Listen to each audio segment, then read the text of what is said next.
complicaciones con la grabación, después volvimos a hacer la clase entre nosotros para poder enviársela. Le decía que en los últimos años hay cada vez más fuentes de información disponibles para poder realizar la interpretación, ¿no?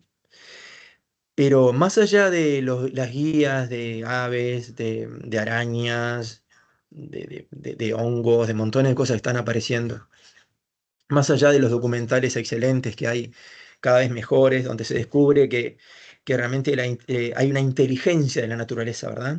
Y no estoy exagerando. La ciencia está descubriendo cosas. No nos olvidemos que es la misma ciencia. La ciencia de hoy es hija de la ciencia que se sorprendía de que Tacuavé eh, mirara con aparente interés a su hijito. Entonces, somos herederos de eso. Entonces, lo que se necesita cada vez más es la sensibilización. Y más allá de la información, esa sensibilización se puede originar con la experiencia de primera mano en la naturaleza, ¿no? Eso creo que es el gran aporte que pueden tener los senderos. Yo creo que no está de más enfatizar lo que comentaba en la charla anterior, de que mis, eh, mis ideas, lo que yo quiero comunicar es siempre parado desde la conservación de la naturaleza. O sea, puede tener un poco ese tinte. Bueno, y ahora vamos a pasar con diapositivas en donde inspiradoras. Cuando se las mandemos van a ver que tienen poca información, prácticamente nada de texto, pero justamente eso, ¿no? Está basado en la interpretación de imágenes, en el campo, obviamente, de la interpretación de sonidos, y en donde una cosa es importante, no siempre estaremos seguros de que lo que decimos es exactamente así, es veraz, ¿verdad? Lo que sí, porque uno nunca puede estar seguro de montones de cosas en la vida. Lo que sí, uno tiene que estar seguro de que, digamos, en base a lo que se dispone de información, de vivencias, esa es la opinión de ustedes, ¿tá? Que puede cambiar a lo largo del tiempo, ¿verdad? Bueno, ahí puse unas mojarras. Suele mirarse poco tanto hacia el mar como hacia los seres que están poblando las aguas, pues son muchos, y están muy complicados. Imagínense ustedes que puede ser que haya algunos senderos que visiten la orilla del río, pero es poco lo que se habla sobre el río. Esto es un día esta foto fue tomada en el Río Negro durante la sequía, esa gran sequía prolongada que hubo, en donde las aguas del río Uruguay y del Río Negro fueron particularmente cristalinas y permitieron ver a simple vista, ¿no? A veces más de 1 metro de profundidad, a veces 2 metros, a veces más de profundidad. Entonces ahí uno visualiza, ¿no? Y a diferencia de los mamíferos, del común de los mamíferos que viven en un mundo de olores o que perciben otras cosas, el ser humano depende mucho de la vista. Entonces, realmente había organismos vivos abajo del agua y en número finito y están muy resentidos por la contaminación. Fíjense que nosotros respiramos en una atmósfera que empieza y termina, es la misma atmósfera que llega hasta la India, digamos, ¿no? En cambio, los peces no. Los peces, los caracoles, las almejas, están acotados al río, que se reduce mucho en volumen, en tamaño, ¿no? Cuando hay sequía, y que se contamina muchísimo y cada vez más. Entonces es importante, por aquello de que la interpretación tiene que ser una herramienta para la conservación, y la conservación una herramienta que permita la, la existencia, la continuidad de la existencia de toda la biota, incluyéndonos a nosotros, es que vale la pena incorporar esas cositas, como los seres acuáticos. A ver esto, porque, a ver acá, ahí está. Bueno, ante todo, comentarles eso, que yo tengo yo soy muy atrevido, ¿no? De hecho, yo no me animaba a dar este curso, fue idea de Andrea, les comento, así es, fue idea de ella. Pero yo ya tengo incluso una modificación en las tantas definiciones de interpretación. Yo le agrego que aparte de tener que ser hecha adelante del objeto natural o del bien natural,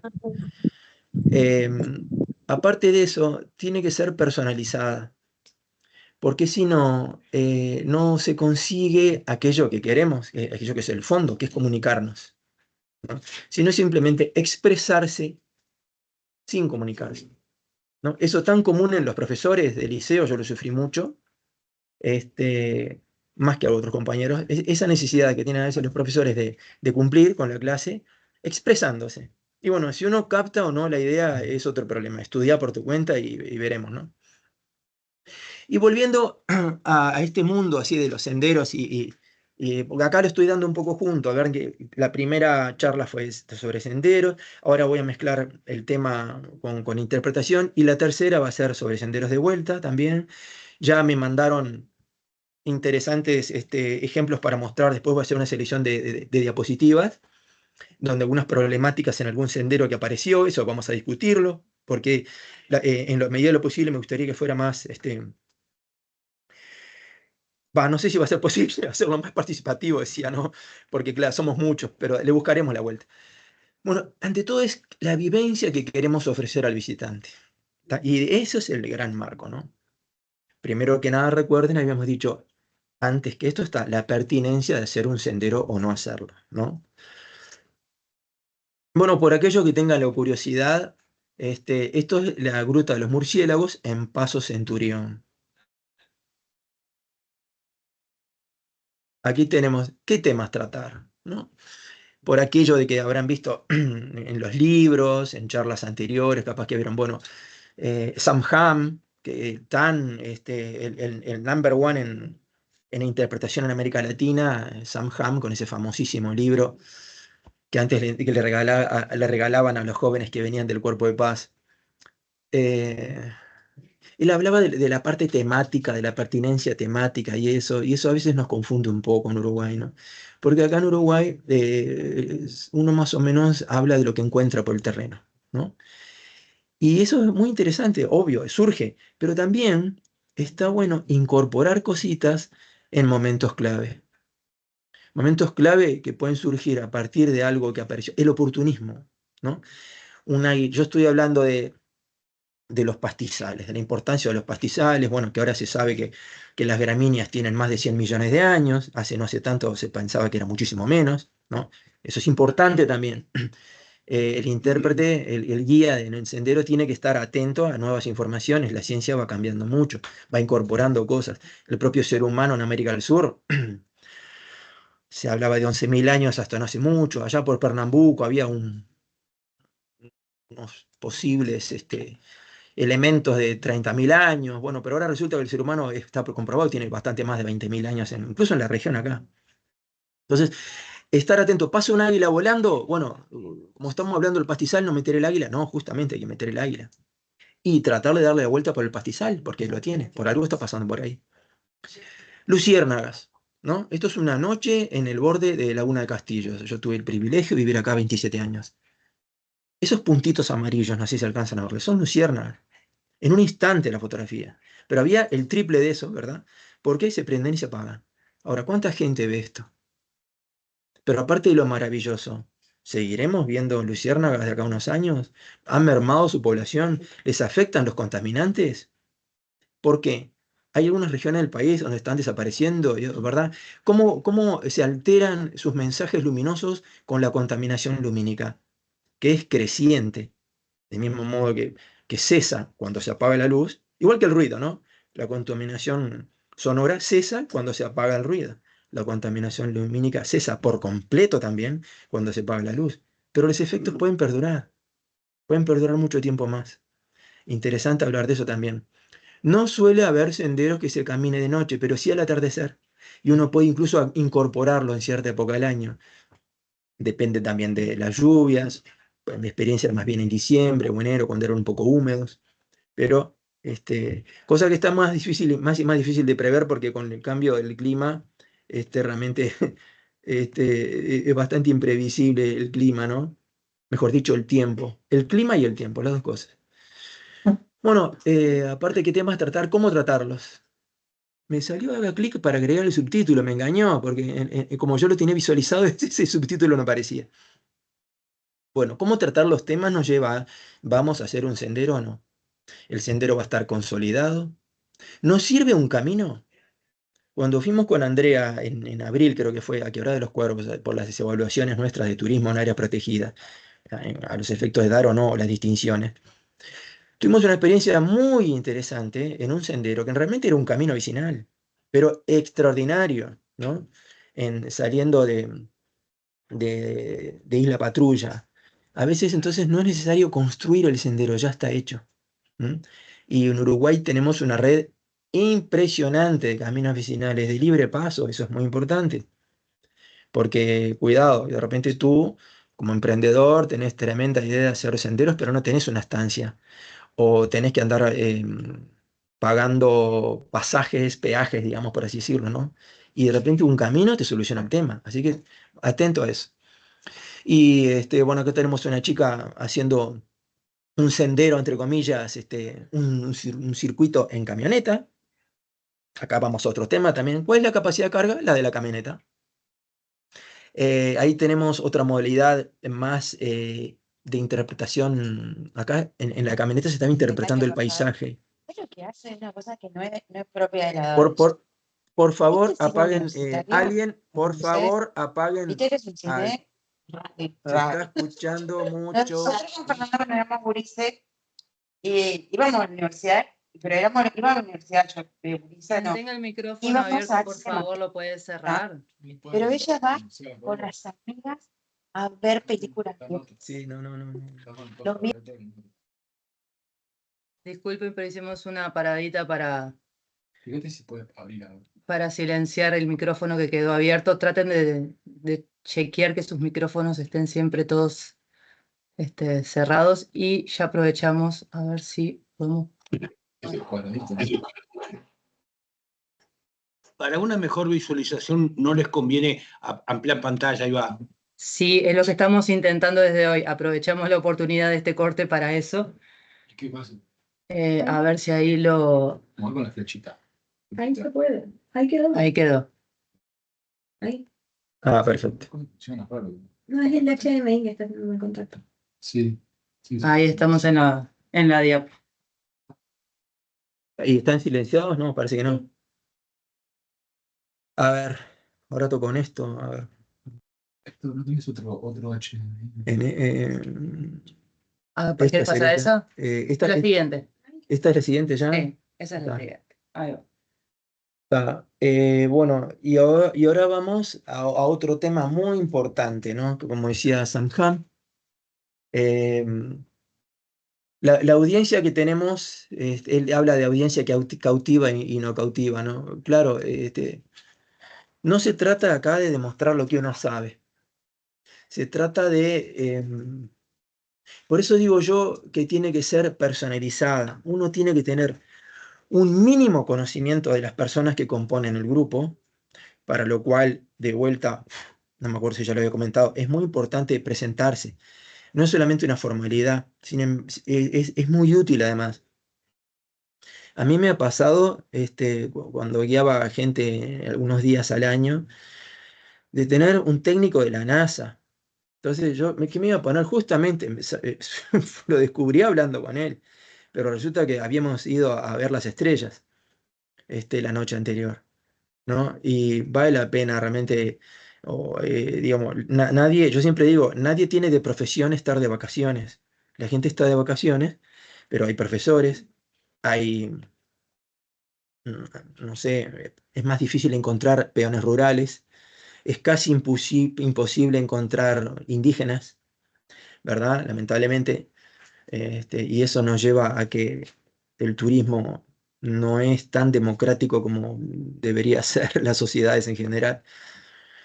Pero estar atento a eso, ante quién estoy yo hablando, con quiénes, entonces ahí uno puede modificar el lenguaje. Eso hay que también, aparte que yo digo de la información que uno debe tener sobre los elementos naturales que hay allí o elementos culturales también.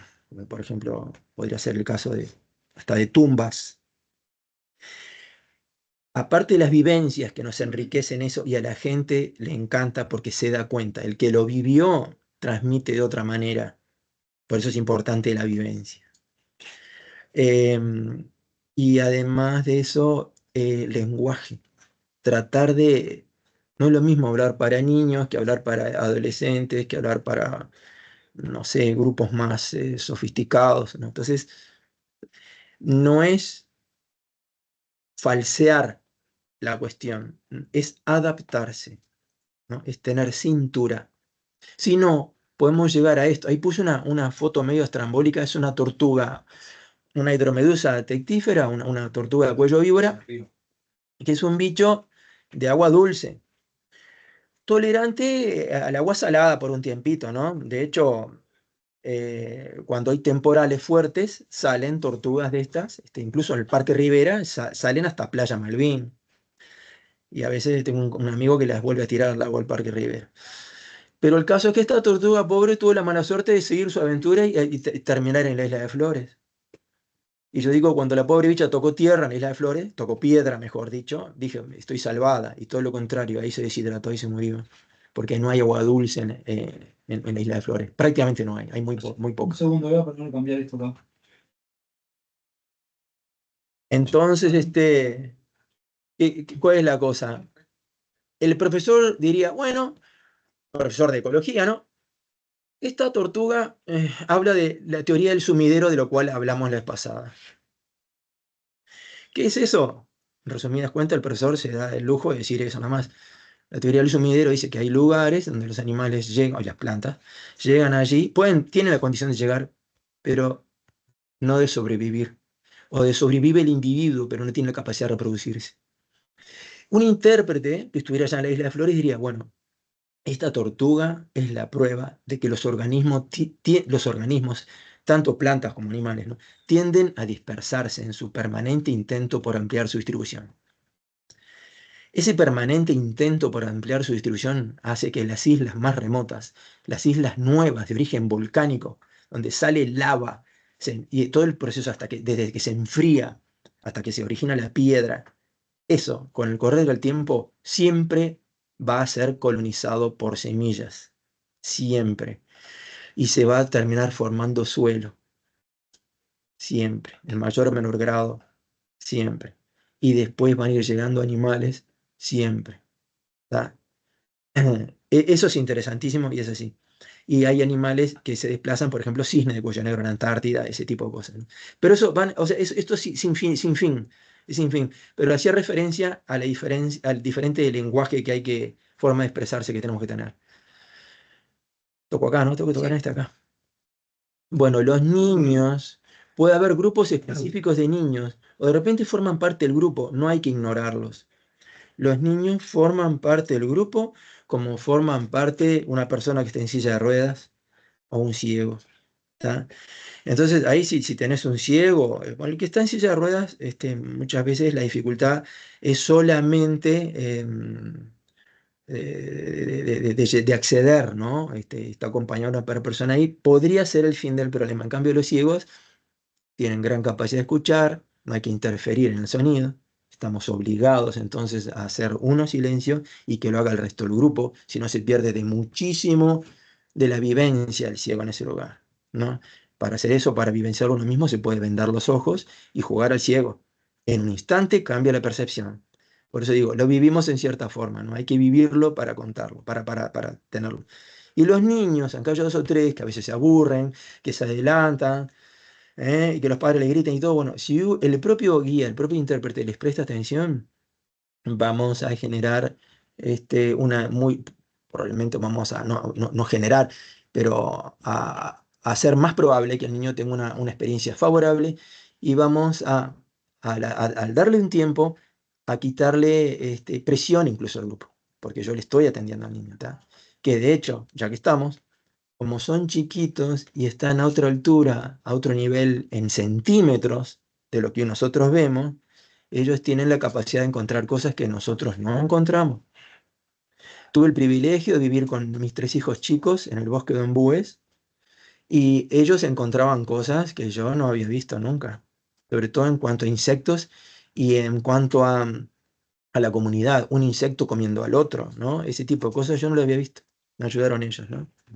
Este, y, perdón, ahí para atrás. Con la flechita. Sí, ¿para qué? Con esta. Ta. No, que se puede ir mandando la flecha tranquilamente. No, pero estas creo que no estaban andando. Ahí. Los perfumes de las flores a los mayores les traen recuerdos, ¿no? Ya se sabe que no hay nada que nos haga revivenciar un recuerdo que los perfumes.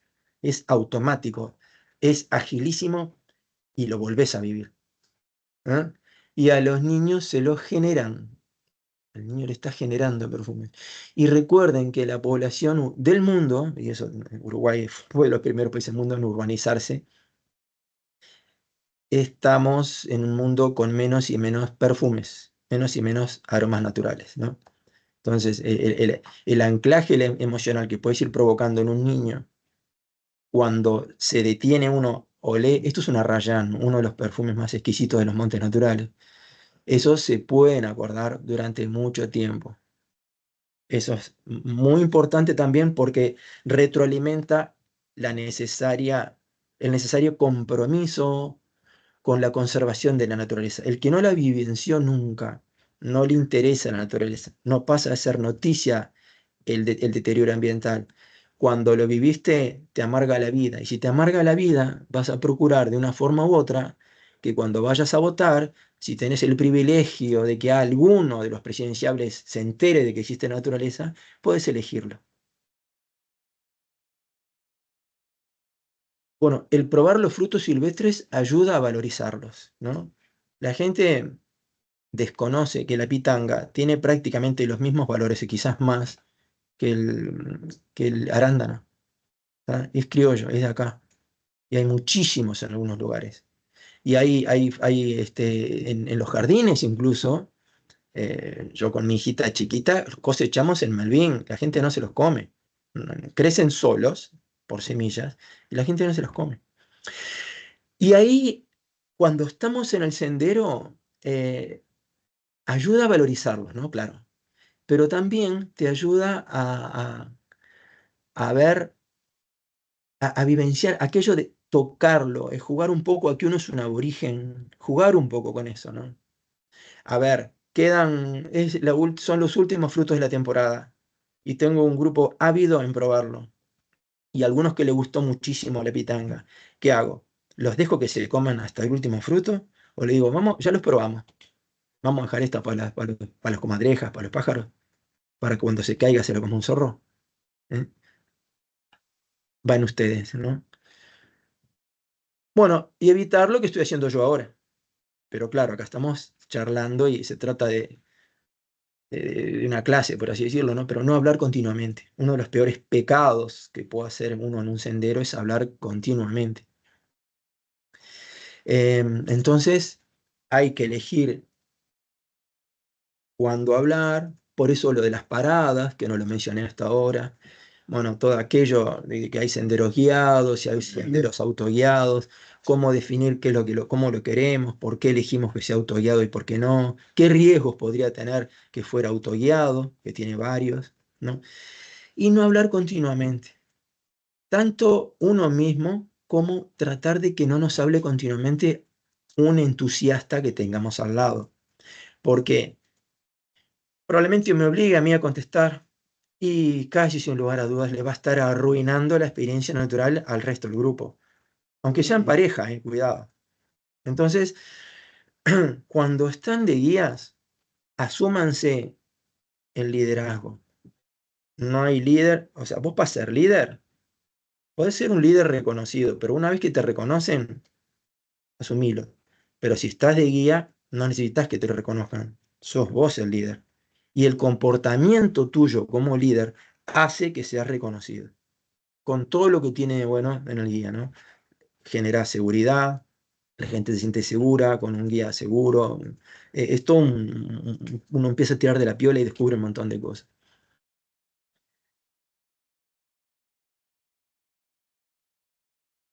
Bueno, los momentos de silencio facilitan ver detalles. Si uno va hablando, esta lagartija, la lagartija espinosa, que en el norte se da, esta la foto la tomé,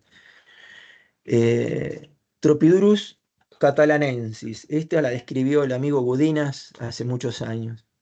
Él venía sosteniendo que es un Tropidurus distinto al que se encuentra en otras partes, más arriba en América del Sur, y realmente descubrió una especie nueva. Catalanensis por el arroyo catalán del departamento de Artigas. Bueno, estos bichos son muy sensibles al movimiento, tienen muy buena vista y también al sonido. Entonces, si vos vas con un grupo y uno sabe, estos bichos importantes, estos animales viven en enclaves y se mueven poco. Están en afloramientos rocosos y se alojan en intersticios, en grietas en las paredes. Entonces, si uno va a la hora del sol con un grupo por un lugar donde sabe que están estos bichos, hagamos silencio, porque a muchos les va a gustar fotografiarlos o verlos, ver su movimiento y todo, ¿no? Es un lagartito bastante grande, alcanza 30 centímetros más o menos.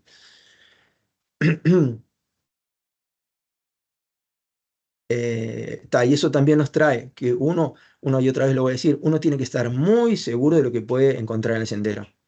¿Tá? Uno lo hizo el sendero o no, pero uno tiene que saber en qué horarios encuentro ciertas cosas, en qué época del año encuentro ciertas cosas, qué fragilidad tienen. La presencia de un grupo de turistas a ese lagarto no lo va a extinguir, pero sí va a evitar, si vamos hablando fuerte o moviéndonos rápido, aunque estemos en silencio, que la gente lo vea, va a evitar que la gente lo vea. Bueno, y el tamaño del grupo debe permitir que el guía tenga a todos a la vista. De repente no constantemente, ¿no? Sobre todo en espacios cerrados. Pero hay que contar a la gente más o menos cada tanto. Si por un momentito falta alguien, y si es un varón, de seguro fue al baño, ¿no? Una de las formas de ir al baño es ir retrasándose a lo bobo. Entonces hay que ser sutil en eso, ¿no? No andar diciendo, che, no te vayas, no, quiero ir al baño, déjame un poco tranquilo. Entonces uno ve que si el que va adelante se empieza a quedar un poquito por atrás, en general es eso. Y uno está bueno que sea adelante ahí. Si bien acá no hay leones, decirle, bueno, tal cosa, tenés un rato ahí, después por favor vení para acá, porque yo voy a hacer un poquito de tiempo, pero eso está en eso, no hay que ser siempre, uno está al servicio de la gente. Eso no quiere decir que el cliente siempre tenga razón. Estamos a cargo del grupo, no de una persona en particular. Y el interés del grupo tiene el interés general, así como la Constitución, el interés general está por encima del interés particular, acá igual cuando estamos manejando gente. Bueno, comentaba recién eso de habilitar o no un sendero guiado o un autoguiado, ¿no? Claro, uno no puede asegurar nada, digo. Uno tiene que tratar de hacerlo mejor, pero uno no puede asegurar nada, prácticamente nunca. Porque el mundo, la vida te da sorpresas. Pero cuando se habilita un sendero, ya quedó habilitado. Y nos vamos a estar ahí día y noche, los 500 y pico días que tiene el año, ¿verdad? Entonces, y las 80 horas del día. La cosa es esa. Lo habilitamos, hay que tener la responsabilidad de atenderlo lo mejor posible. Y el vandalismo es muy común, pero no solamente en Uruguay, en todos lados hay vandalismo, ¿no? No lo inventamos nosotros. Lo que pasa es que cuando se vandaliza un cartel, bueno, se puede arreglar, pero cuando se vandaliza un ser vivo, como estos guayabos colorados gigantes, me parece un pizarrón. A veces te lo dejan muy deteriorado. Por suerte el árbol cicatriza bastante bien, pero demora años. ¿Y cuál es el problema con esto? Que del mismo modo que una bolsa de basura atrae más basura. ¿Por qué? Porque son señales. De hecho, ¿no? El que hizo eso, ¿qué dejó? Una señal. Y lo logró. Pero aparte de señalar Mariano y Deiri, no sé qué quiere decir eso, ¿no? Y unas rayas ahí que hay. Aparte de eso, en la psiquis de la gente que sigue pasando, aunque sea una falsa impresión, da la falsa impresión de que ese lugar no está debidamente cuidado. Entonces, ahí sí, si pasamos por un lugar frágil como este, la corteza que tiene este atractivo, ¿no? Tan distinto al resto de los árboles de ahí. Si alguien se empieza a retrasar, cuidado, porque es muy probable que se empiece a retrasar no para ir al baño, sino para hacer una marca de esta. ¿ah? Así que hay que estar muy atento. Pero no en todo el sendero, como digo, sabemos que en ese lugar están estos árboles, entonces ahí tomamos la precaución, ¿no? Ante todo, conocer bien el público que tenemos en ese momento y las características del lugar para estar atento a este tipo de cosas. Bueno, aspectos de biodiversidad. Y acá vamos de vuelta a un tema interesante. Para muchas personas, pasar por aquí, esto es un lugar verde, divino, vemos hermosos tonos de verde, ¿no?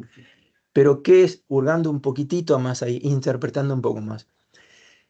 Este senderito por el cual estamos transitando, aparte de que de acá ya te pinchás, ¿no? Por suerte la gente iba con polaina, estos son cardos, te pinchan. Te van a pinchar mucho más 2 meses después cuando estén secos y van a estar más altos. Pero aparte de eso, te están indicando que es un terreno súper deteriorado. El cardo es un colonizador de suelos movidos o donde no quede más nada. ¿Hay pasto? No hay. No hay. Hay que ir allá abajo para encontrar pasto. Ahí arriba no hay absolutamente nada de pasto. Una matita de pasto duro se lleva a la vuelta. Que eso nos está indicando un problema, eso es un síntoma. ¿Tá? Y eso es lo interesante que la gente vea. Que vea qué es lo que está pasando. Una vez que se ve el síntoma, la cura, como pasa a veces con las enfermedades, de repente no es muy linda al principio. La cura, de repente, es retirar el ganado o moderarlo, bajarle la carga un 90%, ¿no? Entonces son temas económicos, ¿no? Esa es otra cosa. Ahí está. Bueno, y acá señales, dos manchas distintas, ¿no? En la mancha de la izquierda, ahí tenemos que la vegetación creció, ahí tenemos un pastizal inundable.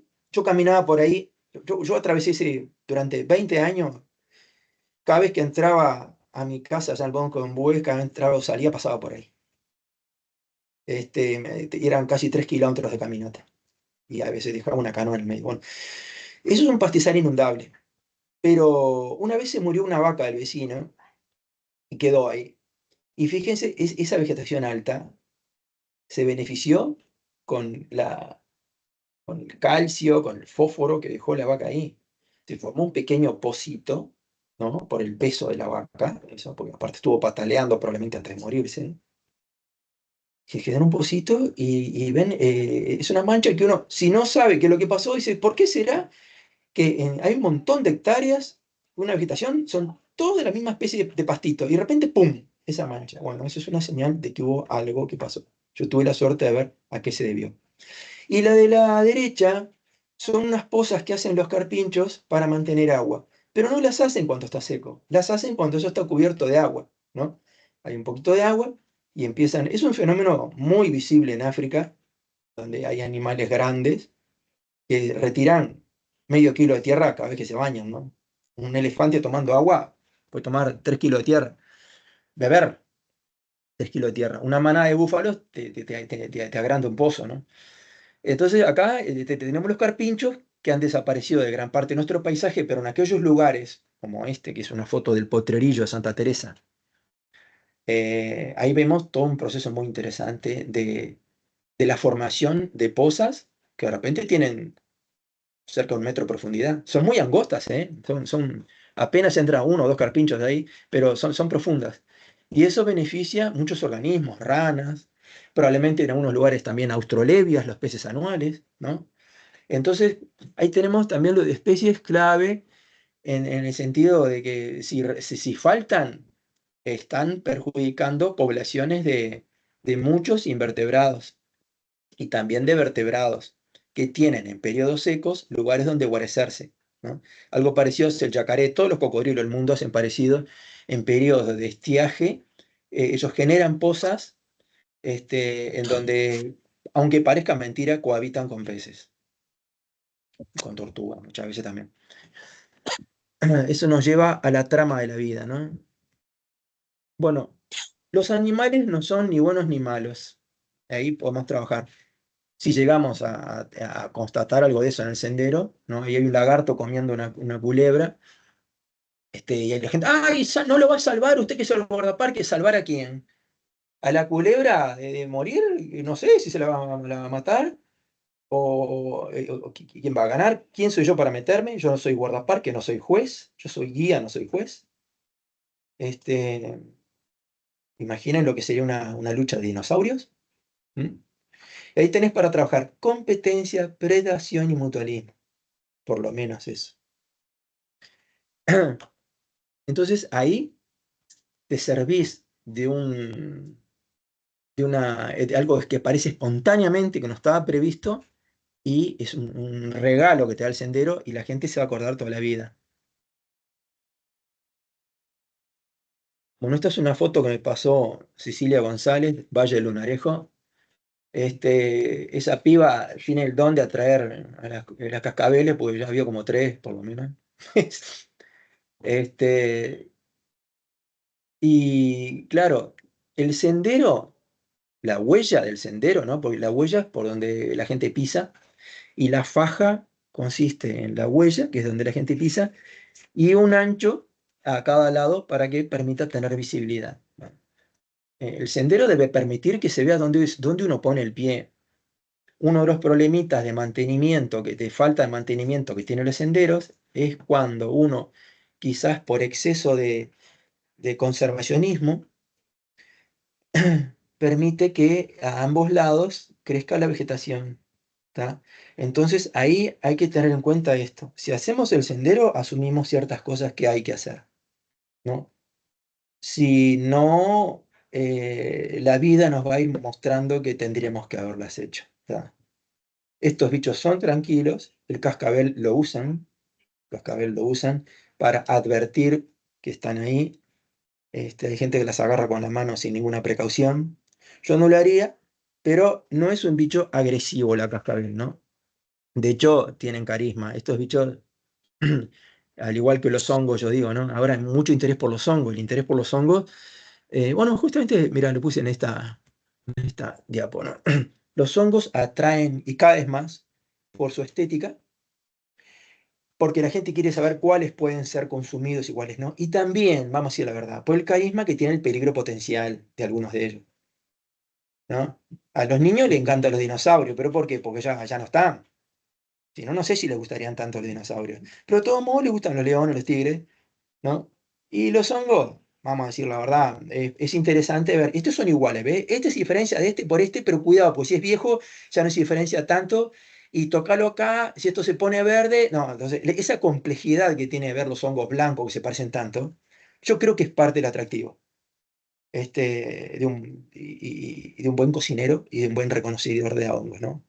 Bueno, cada vez más hay gente interesada en hacer caminatas para ver hongos, que no cualquier año te sirve, no cualquier época del año te sirve. Y ahí podés hablar de la trama trófica, de lo recontra importante que son los hongos, que son organismos vivos que tienen capaz que 1000 años en la Tierra, porque, viste, la ciencia, bueno, antes decían 500 millones de años, después 600 millones de años, ahora parece que hay hongos de hace 1000 millones de años. Cuidado, si nosotros nos extinguimos todo y eso incluye a las cucarachas, esto no les importa. A los hongos probablemente, algunos sí, pero van a seguir habiendo hongos y no les importa, van a seguir de largo. Este, Curiosidades, aspectos carismáticos. Bueno, todos hemos visto árboles arriba de palmeras, ¿no? Ahora, una palmera arriba de un árbol es un poco más difícil. Pero eso también es cantado. Si vos evaluás el potencial, o sea, haces lo que vamos a hacer allá en San Miguel, la gente del personal de áreas protegidas, como decíamos, ¿no? Lamentablemente, reitero, es una práctica, vamos a construir un sendero, surgió una oportunidad y sería lindo poder hacerla con todos ustedes, pero no hay manera de hacerlo. Entonces, si vos evaluando el territorio, o sea, conociéndolo bien, te diría palmo a palmo, sobre todo si es chiquito, en un terreno mucho más grande no puede, ni siquiera es necesario, ni siquiera es práctico hacerlo. Pero un terreno chico, si vos pasás por acá, está clavado que vas a pasar por ahí. Digo, tenés que buscar la vuelta. Y tenés que buscar la vuelta a cómo mostrarlo. Si estuviera un poco aislado, si estuviera en un lugar anegado, bueno, vale la pena hacer un pequeño infraestructura para que la gente pueda verlo eso, ¿no? Yo digo, eso lo discutiremos. Después, yo no miro más para allá, pues la drosera, esa plantita carnívora rosadita tan linda, tiene una flor rosada, chiquitita, es muy carismática, porque claro, también es peligrosa, es una planta carnívora, te puede agarrar un brazo y no te deja irte, ¿no? Por aquello, yo creo que el carisma va porque de repente la viste, pero te dicen que es carnívora y ¡yupi! Ya te gustó. Pero sus comunidades son muy frágiles a las pisadas. En general, viven en comunidades, en terrenos ácidos, muy comunidades densas, y ahí aquellos que estén viendo una pantalla grande verán que hay pequeñas mosquitas, a diferencia de las que hay incluso de este mismo género, en Europa hay una que se cierra, ¿no? Acá no, acá queda pegado, el bichito queda pegado pero no se cierra. Pero es muy carismática. Bueno, un temazo, la influencia del relieve en los microclimas. No sé si alcanzan a ver, ahí tenemos lo que yo le llamo el plan alto, en Rivera, Artigas, en la zona alta, y ahí la bruma esa viene de el Valle del Lunarejo, del valle propiamente dicho. Esto es el área protegida Valle del Lunarejo, que comprende dos grandes tipos de entorno. El quebrado el del monte, donde pasan los cursos de agua, y la parte alta, que tiene una diferencia de clima notoria, recontra diferenciada por el suelo.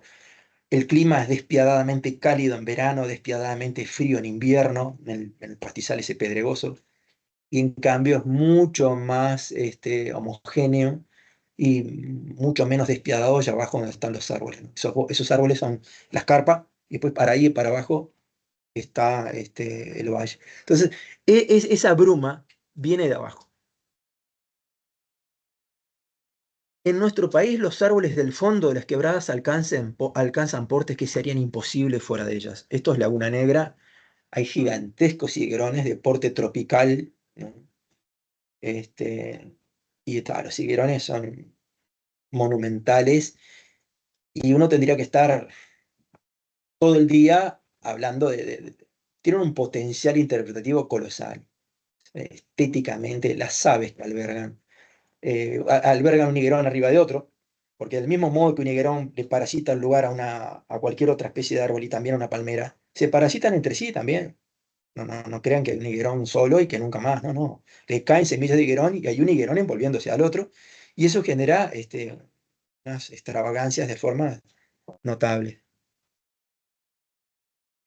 Bueno, en el sendero también está bueno enfatizar lo posible, buscar la vuelta para mostrar adaptaciones, ¿no? Ahí tenemos en un campo inundado. Lo pongo a modo de ejemplo, obviamente en un sendero es más difícil pasar por acá, ¿no? Pero está. Adaptaciones, una bola de hormiga en los bañados que tienen grandes fluctuaciones de desnivel.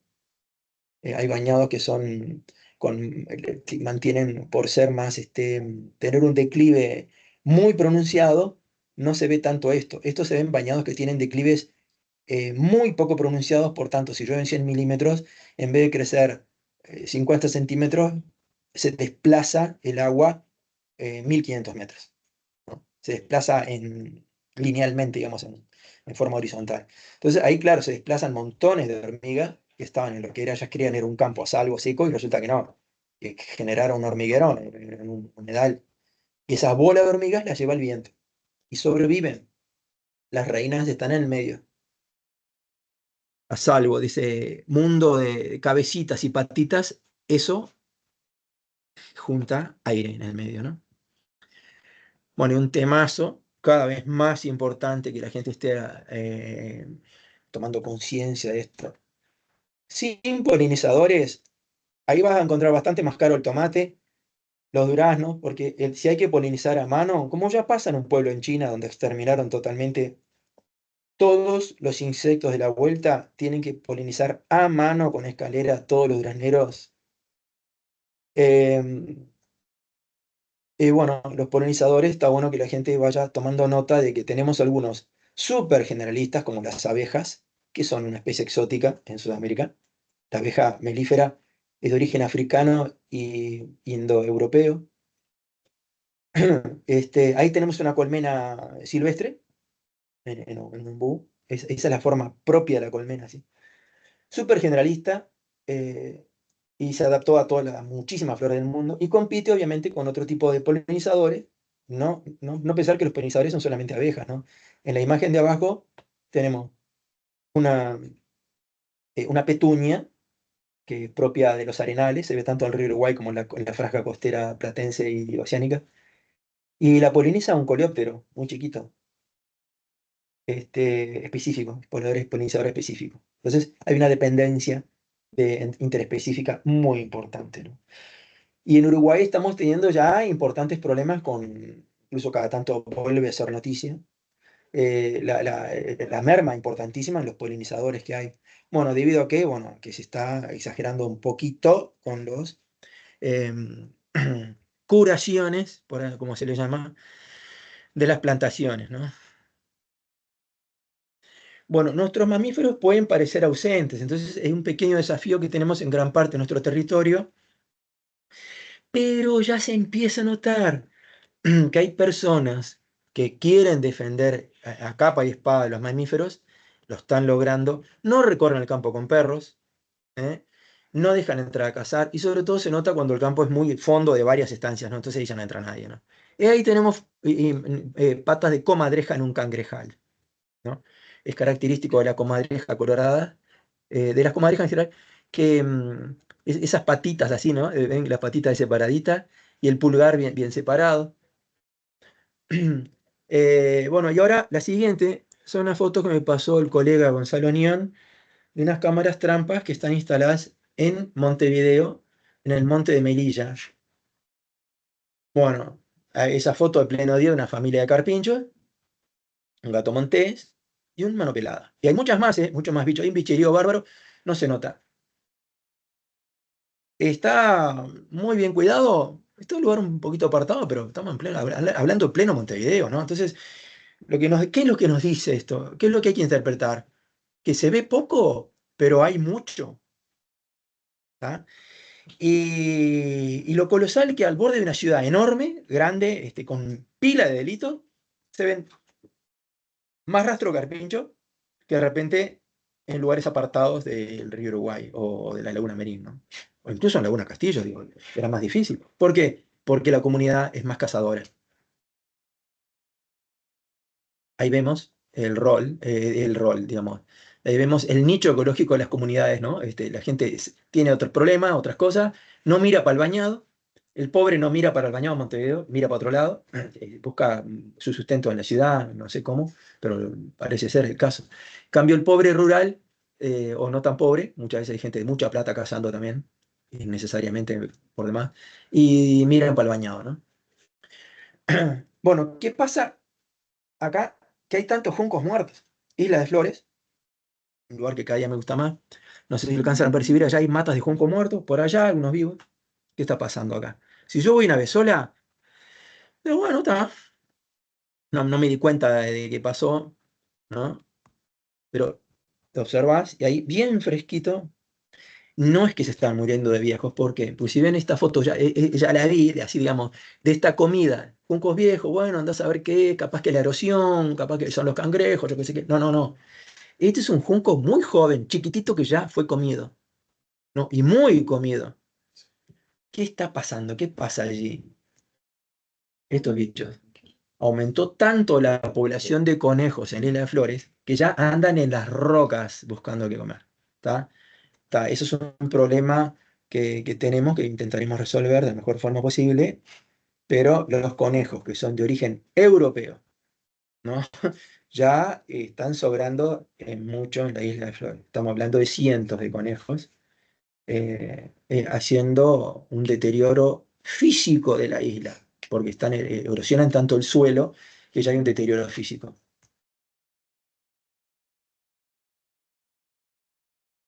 Alcanzan a ver ahí una rata, una rata colorada. Bueno, el poder de adaptación de algunas especies, también Isla de Flores, la rata esta es herbívora, pero no hace ese efecto en los juncos. que son muy comedoras de insectos. Los roedores nativos son muy comedores de insectos, esta rata también. Un bicho divino, no transmite enfermedades, es mansita, no muerde, y se adaptó a las cajas de pescado que lleva, si se le caen a los barcos, las lleva la marea, después las lleva el viento, porque esto no lo trajo la marea hasta allí, ¿no? La marea la lleva hasta el borde de la isla, y después el viento la va moviendo, cae en el pasto, y no, mira que casi todas las cajas de pescado que hay tienen un nido de rata. Entonces, ¿cómo era esto antes de la llegada de las cajas de pescado? Entonces hay que ir más atrás. ¿Cómo era la isla antes de que llegara el pasto Bermuda, el Cynodon dactylon, que es un pasto de origen africano que está en todo el mundo, incluso en Antártida, en las islas Shetland del Sur por lo menos, yo lo vi. Entonces, ¿cómo era eso? Y eso, se dan cuenta, es un montón de las cosas que hay para hablar. Está en uno meter el tema, está en uno ver la receptividad del público, a ver qué preguntas hacen, ¿no? Es un mundo muy interesante porque el intérprete, desde que uno se pone a hacer un sendero, es la bisagra entre la naturaleza y la cultura, ¿no? La naturaleza y, o los aspectos culturales también, y cómo lo transmitimos, ¿no? La conservación y la educación. Es todo un desafío realmente. Dendrocronología, hubo una charla que me la perdí, por ver si la consigo, me prometieron del Museo Torre de la Bellosa mandarme la grabación. Es súper interesante, es interesante saber que se está haciendo en Uruguay, yo no sabía que se estaba haciendo acá. ¿Por qué? Porque los anillos de crecimiento de los árboles te indican de todo, ¿no? Por aquello de que tiene que ser pulida la madera, ¿no? Hay que pulirla, y claro, esto fue trozado por alguien, esto es un ibirapitá, que fue extraído de la isla del Zapallo, que es propiedad del Estado, pero como no hay vigilancia, todo puede pasar. Y bueno, ¿qué pasa? El ibirapitá, que no crece tan lento como la gente cree, porque acá en Montevideo se han plantado y uno los ve crecer. Les decía, las plantas tienen en sus anillos, la parte clara es el crecimiento de primavera. Y en otoño se va generando la parte oscura, por lo tanto se distinguen bien los años, ¿no? ¿Qué pasa? Y ahí uno puede ver un montón de cosas. Como ven, no es, si bien son concéntricos, son más bien elípticos el crecimiento de la mayoría de los árboles, ¿no? ¿Por qué? Porque no crecen igualmente, no crecen igual de un lado que del otro. ¿Tá? El sol les da de un lado más que del otro. Y la historia de la vida de un árbol que tenga 100 años, ponele, o más, 200, 300 años, te indica, o más, por supuesto, hay árboles de 4.000 años, ¿no? Hay algún árbol de 4.000 años. No en Uruguay, pero sí en el mundo. Y en Uruguay quizás tengamos de, no sé, 800 años, no sé, me va a interesar esa charla, como decía. Pero los coronillas, por ejemplo, tienen varios cientos de años y posiblemente en las quebradas del norte tengamos árboles muy viejos, porque quizás las quebradas se resintieron menos que otros ambientes por aquello de estar en microclimas un poco más homogéneos a lo largo del año. Pero así todo, las sequías quedan inscriptas ahí, ¿no? Los periodos benévolos, digamos, húmedos y cálidos, hacen que los árboles crezcan más. Un incendio para el cual el árbol sobreviva, queda inscrito en la corteza, queda inscrito ahí, queda. Entonces, ¿qué pasa? Si es un incendio grande y vos estás haciendo una muestra de dendrocronología en 50 árboles, vos decís, bueno, acá un tema climático serio, porque si todos tienen un angostamiento, quiere decir que hubo una sequía allá, ¿verdad? Si hubo un cambio en la forma, en la elipse del árbol, de repente se debió a que cuando germinó en un claro, ponele, ¿no? De repente es igual de todo lado. Germinó en un claro. Empezó a crecer, creció más rápido que él un árbol que tenía al lado, le empezó a generar sombra, entonces empezó a crecer un poquito más para el otro lado. Ese árbol grande se cayó, volvió a crecer este árbol que estamos estudiando a ensancharse del otro lado, ¿no? Es realmente muy interesante.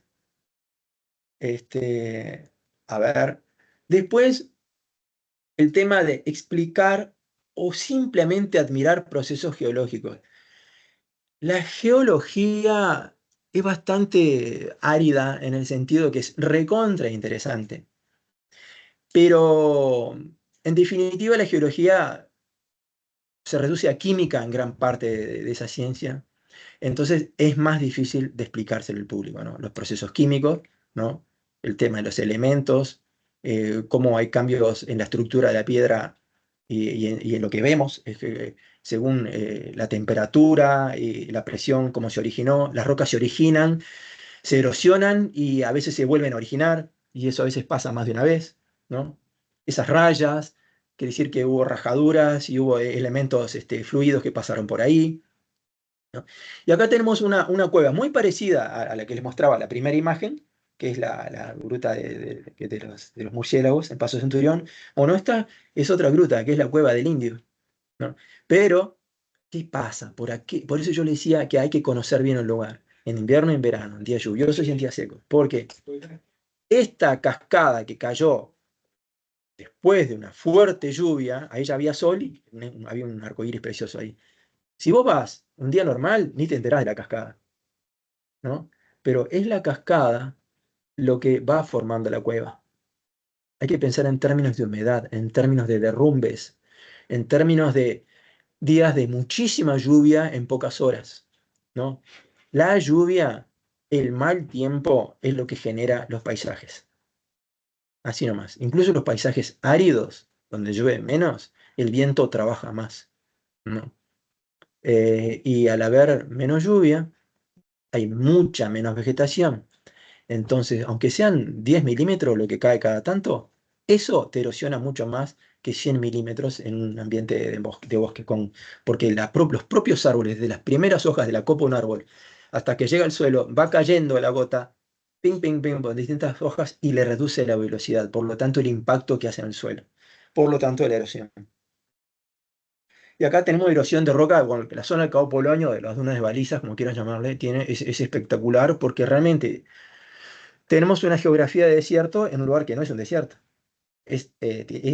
Llueve, igual que en cualquier otra parte del país, pero esa duna, el golpeteo de la arena, fíjense que esta roca, el granito, está compuesto por mica, cuarzo y feldespato. Y tienen diferentes durezas, diferentes resistencias a la temperatura. Entonces se van generando rajaduras y eso se va desprendiendo y eso hace que haya piedritas. Esto se ve allá recorriendo y lo ves, lugares que están las piedritas y después ya está la arena, ¿no? Básicamente cuarzo, que en los días de viento golpea muchísimo la roca, hay que estar ahí un día de viento y ahí se van formando esos trabajos que va haciendo la arena con el viento. A ver. Y ahí tenemos, bueno, está algo también, parte del paisaje desierto. Entonces, estamos hablando porque se puede hacer un sendero perfectamente orillando esto, ¿no? Como no, de hecho hay. Entonces tenemos ahí pastizal, samófilo, arenas muy distintas. Alcanzarán a ver ustedes que tenemos una arena blanca, ¿no? Y una arena más colorada. Son orígenes distintos. Se ha hablado mucho, no sé actualmente cuál es la postura más generalizada respecto al origen de la arena de las dunas del Copolonio, pero se llegó a hablar que podrían ser originadas del desierto de Botucatú, del cual vamos a ver algo inmediatamente ahora. Pero el caso es que son arenas distintas, ¿no? En términos generales, las arenas de desierto, donde llueve poco, tienden a ser más coloradas, ¿no? Porque el aluminio y el hierro se van lavando con la lluvia y van quedando más blanca la arena y en los otros va quedando ahí, de hecho. Y ahí tenemos otra cosa muy importante, ahí tenemos la parte donde el viento va desplazando la arena hacia donde estamos nosotros, pero por otro lado hay días de viento donde el viento corre desde donde estamos nosotros. Entonces ese viento va haciendo que la arena rescata, digamos, por así decirlo, ese pastizal que lo tape la arena. Incluso yo no sé cómo estará ahora, pero la duna más alta de las dunas del Cabo Polonio llegó a tener una laguna abajo. Efecto común en algunas zonas, yo lo vi en Mozambique, en una isla que es de arena, donde había incluso cocodrilos abajo. ¿Por qué? Porque el viento, de un lado, hace que crezca la duna, pero por otro lado, ataja la arena desde abajo y la hace subir.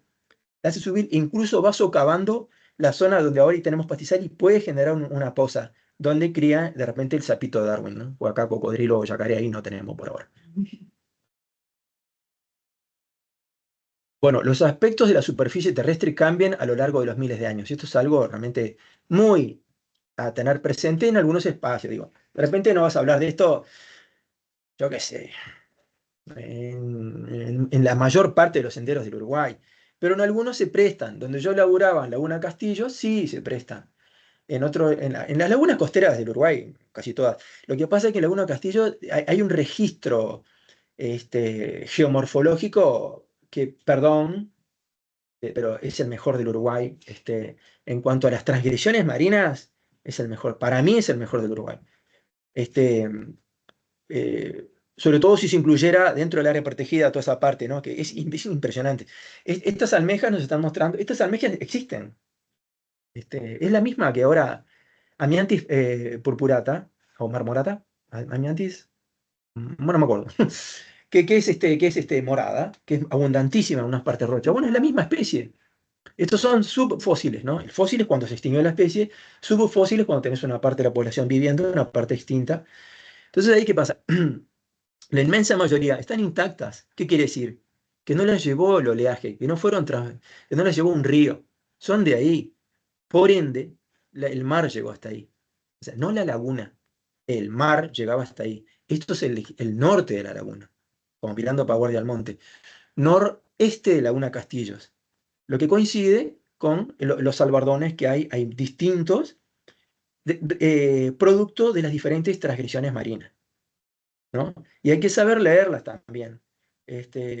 Porque, por ejemplo, Laguna Merín sería todas las lagunas del Uruguay la más antigua, pero fue cubierta por diversas transgresiones marinas, ¿no? De las propiamente nuestras, Laguna Negra por lejos sería la más antigua.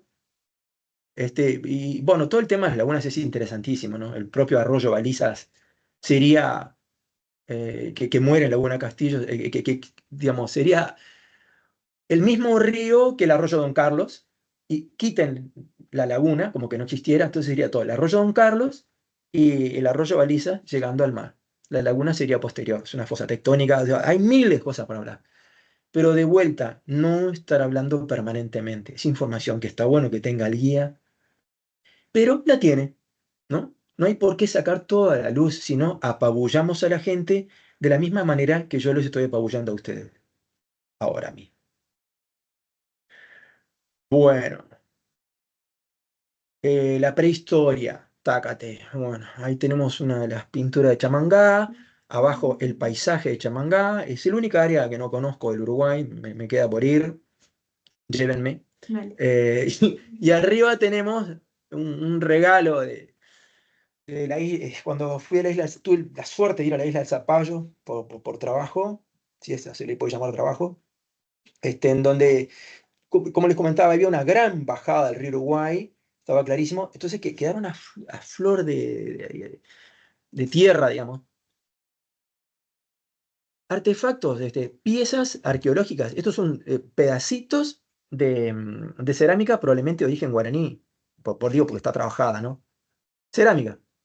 Pedacitos. Eso es apasionante, o sea, eso lo tapó el río una y otra vez y uno va y lo encuentra. Ahora la pregunta es, ¿vamos a hacer un sendero ahí? Ya la vez pasada les comenté mi opinión, ¿no? Hay lugares que tienen tanta fragilidad en el sentido más estricto de la palabra, que de repente, como pasa en muchos países del mundo, hay lugares que son más para documentales que para ser visitados. Y si son visitados, bajo muy estrictas normas y grupos muy pequeños, ¿tá? Y cada mucho tiempo, diría yo. Eso es algo más administrativo de si es un campo privado o si es del Estado, pero a tomarlo en cuenta, ¿no? Dicho que sea de paso, les digo que no es fácil encontrar áreas protegidas que no sean visitadas por el público. Las reservas estrictas que designó la UICN hace muchísimos años quedan muy pocas y realmente no son estrictas. Hay visita, ¿tá? El turismo avanza y avanza y avanza y no retrocede. Entonces, justamente, ese es un poco el atractivo que tiene para mí, por lo menos, trabajar en este aspecto turístico a nivel de la oficina, porque sabemos que puede constituir una amenaza y tratemos de convertir en esa amenaza en oportunidades de conservación. Bueno, a lo largo del año, el sitio donde sale y se pone el sol se va corriendo, ¿no? Solo los equinoccios señalan exactamente el este y exactamente el oeste. Si el sendero permite tener actividad hasta la puesta del sol, y si tenemos la suerte de que sean días claros, y si además tenemos la suerte de que se vea dónde se pone el sol, a la gente le encanta que uno le señale exactamente el punto del este y el punto del oeste. ¿Tá? Que eso, como digo, pues se va a dar 2 días por el año. Pero hay que ver la diferencia, la cantidad de grados, el diferente punto donde se pone en invierno y en verano. Bueno, hay un aspecto ya más que sendero no sería más bien puntos de observación nocturna, pero de repente podés hacer un sendero para llegar antes de que sea de noche. Entonces ahí observás 2 pájaros de un binocularazo, ¿viste? Porque no me gusta hablar eso de matar pájaros de un tiro, ¿no? ¿Está buena? ¿Te gustó? Observar dos avecilias del mismo binocularazo, que quede. Bueno, entonces hiciste un sendero para llegar a un punto de observación, ¿no? No es cualquiera, tiene que ser un lugar abierto. Y después cuando se retorna, andás a ver si no ves zorros, si no ves mano pelada, un zorrillo por el camino, un urutaú, ¿eh? O un ofidio nocturno, ¿no? Hay que mirar para abajo, de día y de noche. Entonces en el hemisferio sur la luna no es mentirosa. Hay 1000 piques o el tema de las estrellas. Eso se llama suerte. Yo veía en casa, esa foto era también en Malvines, de la terraza de casa. Yo veía que Júpiter se venía acercando a la luna un día más y más y más. Digo, voy a tirar una foto de esto. Bueno, saqué esa foto. Pocos instantes después, Júpiter desaparecía atrás de la luna. Un eclipse de Júpiter, ¿no? Es la luna musulmana, ¿verdad? No es la bandera de Arabia Saudita porque bueno, es en fondo gris. Bueno, ¿de dónde sale el agua que tomamos? Bueno, la interpretación tiene que tener un componente práctico. Si no, para mí falta algo, ¿no? Y cada vez más tiene que tener un componente práctico. ¿De dónde sale el agua que tomamos? Buah, qué tema, ¿no? Se sufrió muchísimo en muchas partes del país. En Minas estuvieron a punto de no tener agua de ningún tipo. Acá en Montevideo agua había en pila, pero salía salada, tremenda. Espero que no se venga el año que viene, pero va a seguir pasando, ¿no? Tenemos un proyectón ahí que está siendo estudiado y bueno, en Uruguay siempre se habló se derrochó agua, se sigue derrochando todos los días. Si habrá para hablar acá, ¿no? Si habrá para hablar. El agua escasea más de lo que creemos. Y aquello que parecía, que se venía señalando de hace décadas, yo iba a la escuela, que las próximas guerras no van a ser por recursos, sobre todo va a ser por agua, muy probablemente sea así. Ya, de hecho, Uruguay exporta agua y incluso en plena sequía creo que la sigue exportando también. ¿Cómo se produce la carne que consumo? ¿No? Es carne de pastizal natural. Ahí en esa foto se ve justamente las semillas de los pastos naturales. ¿O es una vaca de granero, como se cría de repente en Holanda? ¿Es el mismo tipo de carne? ¿Cómo vivió ese animal? ¿Vivió preocupado? ¿Tomó agua cuando quiso o tomó agua cuando le daban? ¿No? Ahí ese toro eligió tomar agua cuando quiso. Eligió estar a la sombra cuando quiso y comió el pasto que quiso. ¿Tá? Y probablemente murió sin probar un grano de porotos. No sé qué es lo que le dan a las vacas. Entonces, esa es la cosa, ¿no? Ahí tenés bienestar animal con calidad de carne. ¿Y qué más? Y el ecosistema, ¿dónde está? Ahí andan los ñandúes, las mulitas, las culebras, las mariposas, abejas silvestres, hormigas, diversidad de pasturas, palmeras, coronillas, ¿no? Atmósfera pura, sin contaminantes para producir carne de galpón. Esto tendría que ser prioridad.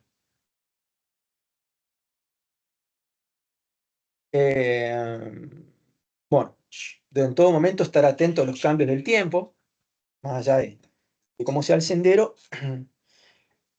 En lo posible evitar que el sendero transite exclusivamente por lugares abiertos.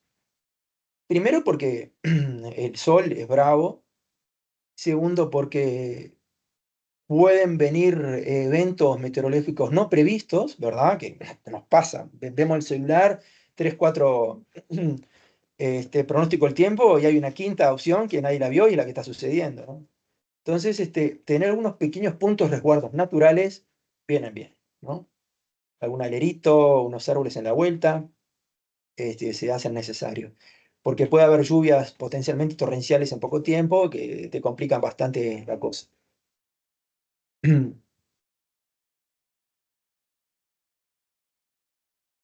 Y ahí tenemos, bueno, una imagen en la charla pasada yo les había mostrado, se veían más bien un color medio anaranjado, esto era el predio donde vamos a hacer la práctica. Acá ya tenemos una imagen de satélite donde se perciben los colores. Bueno, ven que hay una parte muy parquizada, ¿no? El Fortín de San Miguel, sí. O sea, esto forma parte del Parque Nacional Miguel. Hay un triángulo ahí, que es donde está centrado esto, que pertenece al Ministerio de Turismo, ¿no? El Ministerio de Defensa tiene una parte, el Ministerio de Ambiente tiene otra, y una parte más chiquita la tiene el Ministerio de Turismo, y ahí está la hostería. Entonces se ve claramente que hay una parte parquizada donde se corta el pasto, y era mucho más amplia esa parte parquizada, pero cuando vino el evento de la encerrona de hace unos años atrás, por carencias de personal y otro tipo de cosas, el concesionario del lugar que decidió dejar de cortar el pasto en buena parte del predio. Entonces, pasados unos poquitos años, tenemos que el paisaje se cicatrizó en gran medida. Entonces, nosotros vamos a dividirnos en grupos y a hacer una evaluación del potencial de los elementos que nos interesan para mostrar, y de ahí va a hacer el ejercicio de ver cómo los unimos, ¿no? Evaluar todo lo que hicimos en la clase pasada, ¿no? Evaluar el potencial que tienen, la fragilidad que tienen, y una vez que lo seleccionamos, ya el diseño del sendero sería por donde pasamos, ateniéndonos a los desniveles. Acá no se nota, pero hay un desnivel que va desde el Fortín hacia Laguna Merín, digamos, que vendría a ser hacia la parte de arriba de la pantalla. ¿Qué tal planificar a largo plazo? Esto es un palmarcito que planté en junio, julio del año 2000. Evidentemente, no pensé realmente en llegar a verlo, ¿no? Pero resulta que yo ya me retiré de Laguna de Castillos, y bueno, ahí se ve un senderito. Estaban planificando los guardaparques que quedaron ahí, hacer un senderito por allí, y la verdad que es un lujo que ese palmarcito que no existía, muchas de las palmeras prendieron. Hay ya generación espontánea y palmeritas jóvenes que están naciendo, son hijas de estas que planté, que la verdad que es emocionante, ¿no? Poder planificar a largo plazo es así, porque, ¿qué pasa? Un chircal en sí no es muy carismático. Me consta, porque creo que lo dije la vez pasada, hubo una prueba que hicimos con vida silvestre hace unos años, pero chao, cuidado, un palmar es distinto, ¿no? Palmares de distintos tamaños, con chircas, con caraguatá, con cola de zorro y todo. Bueno, se genera una comunidad interesantísima, ¿no? Muchas aves van a comer allí los frutos, otras transitan por ahí, transitan los zorros, viven marmosas, o sea, hurones, hasta el lobito de río, porque eso era muy al lado del arroyo Baliza, el lobito de río transita por ahí también. Se generó un ecosistemita precioso. Cuidado, que esto no es muy traído a los pelos, porque las palmeras están ahí nomás, ¿no? O sea, no había en el predio, ese era una castillo, pero al lado hay. O sea, tampoco fue plantar palmeras en Palma Gutiá, no sé, en Colonia, ¿no? Está dentro de la distribución de la especie y muy al lado. En el predio vecino ya hay todos. Bueno, el tema de cartelería, eh, tema aparte, ¿no? ¿Le hace al sendero? Por favor, claro que sí lo hará, pero ya exige una especialización que de hecho ni tengo, porque cuando yo hacía senderos los hacía a mano, tallaba como un artesano, ¿verdad? Como quien talla esculturas, y ahora ya eso no se usa más. Pero quise traer esta foto, que de hecho es un arte hecho por un hijo mío, Siddhartha, y son carteles que tienen los colores del snap, y el cartel tiene que tener eso, ¿no? De ser, como decía Sam Ham, la verdad que palabras recontra sabias, hijas de la experiencia, ABC, atractivo, breve y claro. Si no es atractivo, no importa nada más. Tiene que ser atractivo. Si sabrán eso en las agencias de publicidad.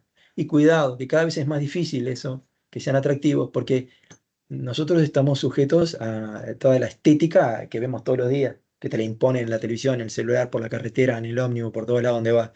Entonces, cada vez más difícil. Por otro lado, tiene que ser una estética diferenciada, en madera, hacerlo en madera. ¿Por qué? Porque es un área protegida o porque es un campo privado que está habilitando un sendero en la naturaleza. No lo vamos a hacer de lata, no lo vamos a hacer un sendero luminoso, con letras brillantes, no, no, vamos a buscar apaciguar el espíritu de la persona, ¿no? Es así. Del mismo modo que cuando una persona transita incluso por una plaza, ya baja el ritmo cardíaco si venía estresado, solamente atravesando una plaza arbolada, ¿no? Una plaza arbolada, no digo Plaza Independencia. Pero eso está comprobado. En 30 segundos ya cambia el ritmo cardíaco. Bueno, ni que hablar de un área protegida, donde uno permanece más estrecho, o un sendero, de repente que estés 2 horas, 3 horas. Entonces, bueno, acompañar eso con la estética del cartel. Y bueno, y lo de breve, porque tampoco la gente se va a sentar a leer un libro ahí. Y claro, bueno, pues si no es claro, es confuso. Pues así de simple. Bueno, y aquello de los miradores es el sueño dorado de muchos, tener un mirador para ver ahí, bueno, pero bueno, puedes poner un mirador en, en cualquier lado. Digo, son, te diría que, salvo algún mirador que vi en unas colonias de cría gigantescas en el Mar del Norte, donde hay millones de aves nidificando en un punto donde vos llegás ahí, te sentás y bueno, los bichos están nidificando, están ahí.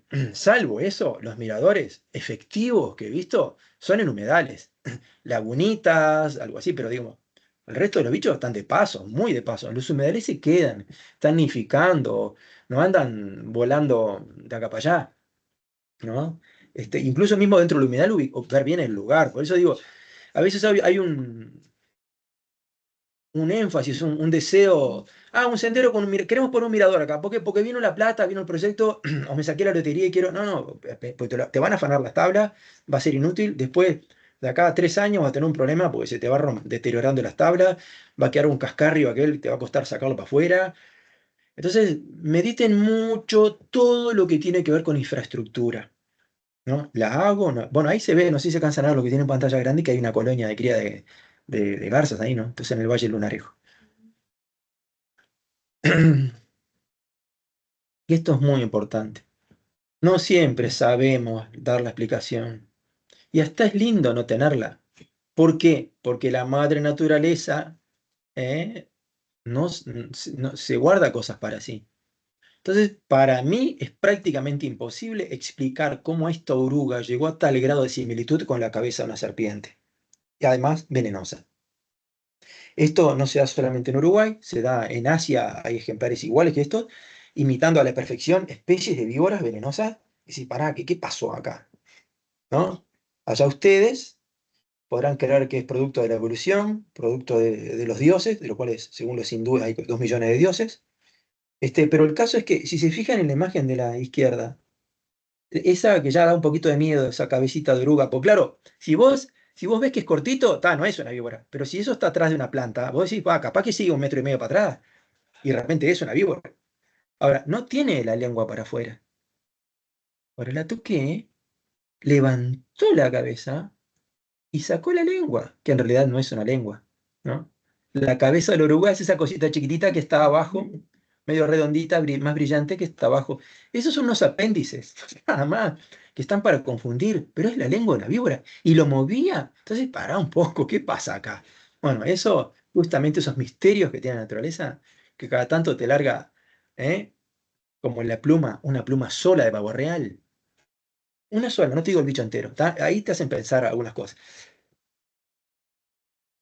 Este es el cartel interpretativo más lindo, más allá que está fuera de contexto, porque es en la India, sin embargo, estamos en tema de interpretación. Bueno, capaz que no me viste, pero por favor, no te decepciones, yo te vi a ti. Eso lo dice un tigre. Ah. ¿Y por qué digo que es un hermoso mensaje interpretativo? Porque te quita de ser quien lleva la corona. Vos fuiste a verlo y no lo viste. O capaz que sí, ¿no? En el Parque de la India a veces se ven bien los tigres. Capaz que lo viste, pero ponele que no. Bueno, no te preocupes, yo te vi a vos, dice el tío. ¿Entienden? Es un mano a mano. Este, no mandamos en todo en la naturaleza, no ponemos las reglas. Nos atenemos a lo que pasa o deja de pasar. ¿Tá? Y eso creo que es un mensaje muy a tomar en cuenta. Por acá, entonces yo terminé, no tengo otras diapositivas, no sé ni qué hora es, Sí, 20. 11:20, y bueno, entonces capaz que podemos abrir algo. Podemos abrir a aquellos que tengan alguna consulta, hubieron algunas intervenciones breves en el chat, pero bueno, si alguien quiere hacer una pregunta o levantar la mano, acá no tenés el chat. Este, se puede ir levantando la mano. Ahí está, Sofía. Hola, buen día, ¿cómo están? Hola, ¿qué tal? Bueno, yo quería comentar esto que comentaste justo del tigre, del mensaje este. Me pareció súper interesante y pensarlo desde esa manera, pero cómo esto articula, por ejemplo, con el turismo, como por ejemplo pensando ¿no? en personas que van a hacer un sendero más desde un lugar, ¿no? de turista y como un sendero pensado desde un camino a llegar hacia un lugar, por ejemplo, no sé, hacia observar tigres, hacia observar determinada fauna y, y bueno, y que eso no suceda, eh, ¿no? Como en este ámbito turístico, o sea, es como llevarla desde un poco más atrás, o sea, como de construir el turismo como se conoce hoy en día, como se piensa hoy en día, y hasta desde construir, ¿no? el turista mismo. Eso es como súper complejo, ¿no? Es súper complejo y ya que trajiste el tema del tigre, que yo mismo lo traje, no me di cuenta que podría ser necesario, pero tengo un par de fotos sobre el tema ese de los tigres que son tremendas, ¿no? Una foto consiste, te diría, la tomé en Nepal, donde la gente va a ver tigres al sur de Nepal, ¿no? Son tierras bajas. Hay alta probabilidad de ver tigres. Entonces, ¿qué pasa? Vos tenés una serie de personas, en general jóvenes, que están recostadas unos sobre árboles, una chica leyendo un libro, uno durmiendo, y al lado de ellos hay otras personas que son nepalíes. Esos nepalíes, la misión es haberlos guiado hasta allí a pie, sin armas, van a lo sumo con una caña. Si te come un tigre, pues eso es problema tuyo. Eso es interesante, eso es educativo también. La gente se le impone la regla de nadie va armado. En África, eh, las caminatas silvestres muchas veces se va armado. Entonces, ¿qué pasa? La misión del guía, aparte de llevarlo hasta esos lugares, que es simplemente abajo de unos árboles, cerca de una aguada, es despertar a esta persona o sacudirlo cuando está leyendo el libro para que pueda ver el tigre. Apareció un rinoceronte que no se ven todos los días en Nueva York, no sé, ni en Montevideo, y la mayor parte no le interesó. A uno lo despertaron así, lo cuidaron, lo miró así como quien mira a venir el ómnibus, no es el mío, se fue a acostar igual. Pasaron un gallo silvestre con dos gallinas silvestres, atravesaron un río, ¿no? El origen de una especie que convive con nosotros hace por lo menos 5.000 años. No le importó a nadie. La gente paga para ver tigres y eso es muy decepcionante y me amargó mucho y lo comenté con los guías de allá, que es una lástima. Lo bueno, llevan plata. Lo malo, no aprecian nada más. Lo mismo me pasó con gorilas. Yo tuve el privilegio de ver 5 grupos de gorilas silvestres. En uno de ellos iba con unos europeos que eran médicos. Vimos gorila, un loco sacó el celular. Listo, lo vimos. Le comentaba a otro grupo que habían visto gorilas así nomás y se perdió no te digo me arruinó la vivencia, pero nos pinchó el globo, ¿no? Estás en un volcán del Congo, en Uganda, en el centro de África, en un lugar espectacular y tenés que sacar el celular a reducir. Bueno, eso es difícil, bueno, y bueno, granito de arena. No sé exactamente si viva por ese lado, pero justamente por eso creo que es más y más importante la labor del guía. Aflojala con el celular, aflojala porque realmente te cambia la cabeza, te cambia la forma de pensar incluso. Eh, Muy poca gente lo hace, ¿no? Pero no sé realmente si era lo que me decías, pero Además del comentario de la pregunta de Sofía, bueno, Iván en su momento había levantado la mano, pero bajó y dejó en el chat el comentario de trabajo en el Fuerte San Miguel. Me interesa un poco el tema de conocer más del área. Así que bueno, capaz que eso es otra instancia en otro momento y capaz que la Sí, recomendación de hablar con el equipo del área también, ¿no? Con sí, el claro. guardaparques. Sí, sí, sí, sí. Después, antes de pasar a las manos que están levantadas ahora, ya en el chat también Pablo había puesto, qué linda exposición, te pregunto respecto a los miradores elevados, ¿qué opinas? Y así después ya pasamos a las dos manos levantadas. Y bueno, mira, los miradores elevados a veces tienen que ser elevados justamente porque para permitir, por ejemplo, si vos llegás a un humedal y estás en la orilla, podés ver, por aquello que generalmente los humedales son planos, están en un paisaje plano, ¿no? Sobre todo en Uruguay, vos si elevás el nivel, aumentás muchísimo la posibilidad de ver aves que estaban un poquito por atrás, ¿no? Entonces, yo creo que en nuestro país, si lo tenés, por ejemplo, ponele como a 2 metros de altura, es bastante. Yo el mío de Laguna Castillo estaba a 1,80 m sobre el nivel de la tierra. Eso permitía que las grandes crecientes de la laguna no lo tiraran y te daba muy buena posibilidad. Pero lo que pasa es que la altura tenés que graduarla vos con la vegetación que tenés al lado. Si los juncos miden 2 metros de altura, con 2 metros de altura tiene que ser el nivel del piso, digamos, ¿no? Cosa que estar por encima del nivel de los juncos. Si vos tenés árboles en la orilla del humedal y la idea no es cortarlos, como yo diría, tendría que estar un poquito por encima de las copas de los árboles o buscar un lugar, que a veces no es tan fácil, en donde haya una ventana entre los árboles que te permita acceder a una buena visión de ese humedal, con un buen ángulo, que tenga... Hay también otra cosa, te conviene que el mirador tenga buenas vistas hacia todos los ambientes que suelen ser diversos en los mismos humedales, ¿no? Que mantenga el espejo libre de vegetación, el espejo de agua libre de vegetación, que mantenga, por ejemplo, el pajonal, que se pueda ver un sarandizal, porque podría haber un dormidero de garzas, incluso una colonia de garzas, ¿no? Si hay un mirador bien hecho, y eso implicaría también tener una forma de acceso en donde no se espanten las aves, ¿no? En Sudáfrica hay unos muy buenos, que en donde ya la gente se baja del auto, camina de repente cerca de 80 metros entre tablas para que no sea visto por ningún bicho, ni hipopótamo, ni nada. Y vos cuando llegás estás entre tablas y tenés para mirar, pero la gente no relaciona, los bichos no relacionan el auto que quedó a 80 metros para atrás con el mínimo movimiento que alcanzan a ver los bichos desde el agua, que alcanzan a percibir de repente que hay un movimiento en la caseta, pero no saben qué es. Y eso es lo importante, que no lo relacionen. Bien, bueno, el próximo que tiene la mano levantada es Carlos. Le damos la palabra a Carlos. Carlos, Carlos, si te podés desmutear.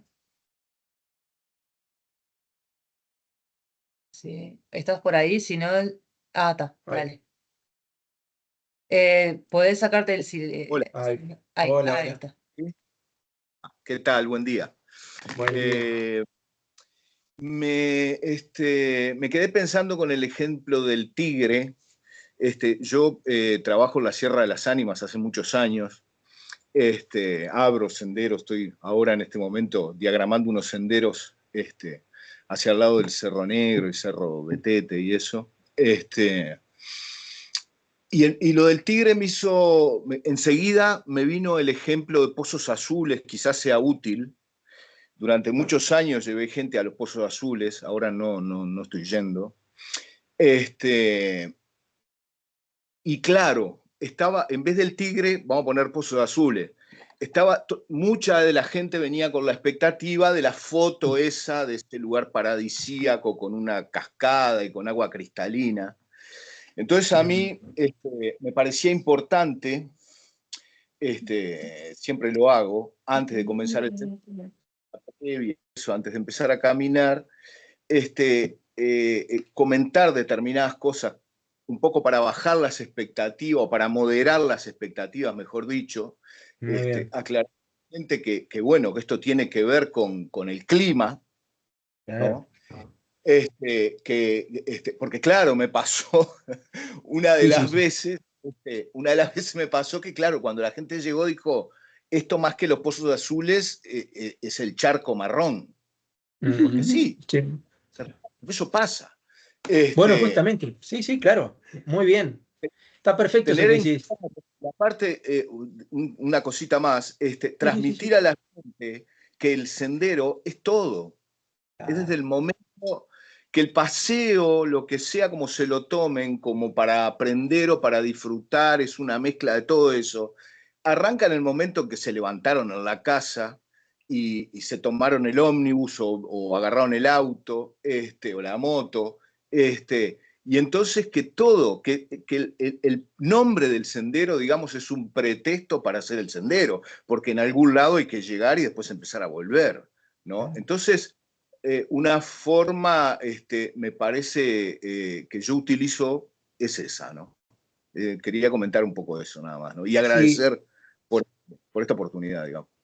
sí, Carlos, la verdad que lo que decís es muy acertado.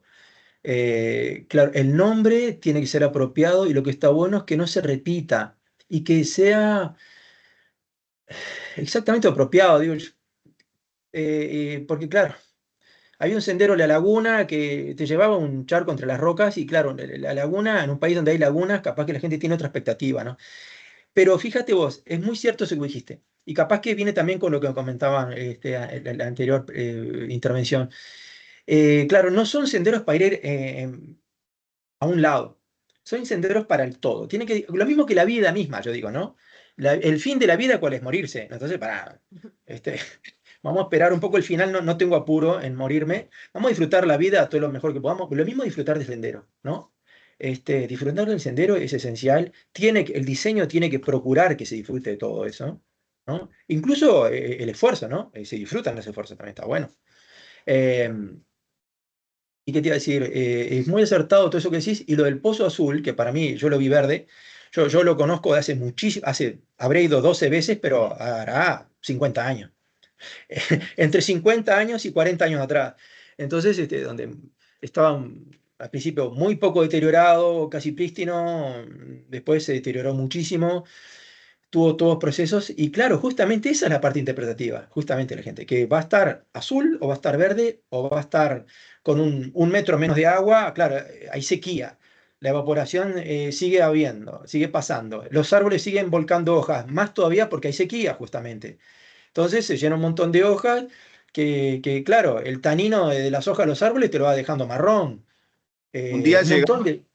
¿eh? un día llegamos y había un guasubirá muerto en el agua. Y No bueno, sabía. viste, y capaz que no toleró el agua, yo qué sé, capaz que estaba podrida el agua. Las ranas capaz que iban ahí se morían y estaba podrida. Digo, por eso te digo, justamente buscar la parte interpretativa. ¿Y a qué vamos? Los ecosistemas son dinámicos. Ningún ecosistema del mundo está fijo. Son dinámicos a lo largo del año, a lo largo de décadas, a lo largo de miles de años y a lo largo de todo, incluso del día y la noche. Ni que hablar en las mareas, ¿no? Entonces, claro, no nunca y ahora mucho menos bien. No le podemos asegurar nada a la gente. No le puedes asegurar nada. ¿Es verano? ¿Hay pronóstico de buen tiempo? Yo no sé, capaz que llueve. Puede pasar cualquier cosa. ¿Es diciembre? ¿Puede granizar? Y sí, ¿yo qué lo voy a hacer? Vine a ver tal chorlito porque acá dice que están en Uruguay desde septiembre o desde octubre hasta noviembre y no vi ni uno. Y bueno, no vinieron este año, durar menos las cosas. ¿Está? Así que muy, muy bueno, Carlos, tu intervención. Vamos arriba, a ver si había otra cosa. Le damos la palabra a Pablo, que tiene la mano levantada, y después pasamos a una consulta de Maxi en el chat. Así que Pablo, gracias Carlos, y le damos la palabra a Pablo.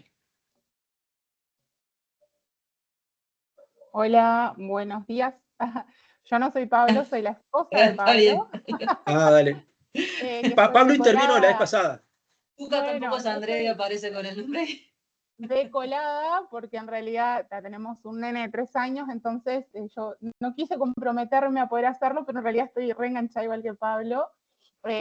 Bueno, nada, quería comentarles que en el caso de nosotros, cuando hablábamos de esto del tema de los niños, a nosotros nos pasó de que siendo recién casados, fuimos a hacer el Monte Ombúes con una pareja que hicimos todo el viaje en la balsa, con una pareja que tenía 2 nenes, y fue un infierno el viaje. Decíamos, ay, qué infierno esto, bueno. Sí. Un infierno porque fue difícil entretener esos gurises, y hoy por hoy, cuando nosotros vivimos esta experiencia, ahora que nos agarra como más grandes, y siendo papás de un niño de 3 años, optamos por otra cosa, o sea, enseñarle a Octavio, que es nuestro gurí, a vivir el paisaje. Y lo hacemos no únicamente cuando vamos a un sendero, o sea, nosotros vivimos el paisaje desde que vamos en la camioneta, en la ruta o haciendo los recorridos urbanos, lo que sea, todo el tiempo estamos trabajando paisaje y cambios del paisaje. Cambios cuando tenemos flujo de gente, flujo de animales, cuando vemos una huella, cuando nos detenemos. Nosotros ahora hablábamos en la interna mientras lo escuchábamos a ustedes, de cómo Octavio caza una flor y la huele, y ese despertar el sentido de, pero le sale a él, o sea, tipo, nos ha visto a nosotros, es cierto, pero también hay que entender que los gurises, hay algunos que tienen más predisposición porque Sin los duda. padres favorecen eso y otros que no. Entonces yo pensaba en eso, yo tengo una imaginación un poco volada, ¿no? Yo cuando planifico mi jardín, que ahora por ejemplo no tenemos ninguno desde que nació Octavio, yo pensaba, si fuera insecto yo, ¿qué estaría viendo? Si voy volando, ¿qué es lo que veo que me llame como insecto? Y así más o menos pienso todo en la vida. Entonces, ponerse un poco en el lugar de niño y tiro piques, porque a veces es un infierno realmente hacer cosas con gurises que por ahí pasan en... Sí lo digo como mamá, o sea, un infierno hacer un sendero con un gurí que, por ejemplo, pasa todo el día enchufado en la tablet. Sacarlos de eso, que no es el caso de Octavio, que tenemos una restricción muy grande de pantallas, pero ponernos un poco, bajar como esa perspectiva de qué puede ver el niño. Entonces, tirar ideas. Por ejemplo, enseñarles a oler antes de ingresar al monte, también bajar las expectativas porque a veces lo que esperan ver a un guri que, por ejemplo, pasa todo el día en la pantalla, espera ver el tigre. Y el tigre en su máximo esplendor cazando. O sea, tipo, si la expectativa del adulto es una, imagínense lo que es la de un niño. O sea, es muy Totalmente. más Sí. volada. Entonces se me ocurrió, por ejemplo, pensar en algo más entretenido, como por ejemplo hacer un memory o una cantidad de fichitas de distintos animales o rocas o insectos que se puedan llegar a ver en el sendero, y con eso brindarle esas fichitas y decirle, bueno, a ver, ¿cuántas de estas lograste ver? ¿Ah? Y una bolsita, hacerlo más, más bajado de los niños, que a veces, yo porque estoy vinculada a la educación, pero a veces un poco eso, o a ver, tipo plantas o algo que nosotros sepamos que van a estar ahí, rocas igual, sin que no tampoco se los lleven al bolsillo, porque eso de extraer cosas, nosotros al menos no somos muy partidarios, como lo que decíamos lo de la pitanga, eso de probar un fruto y entender de que de ese árbol hay muchas especies que dependen, ¿no?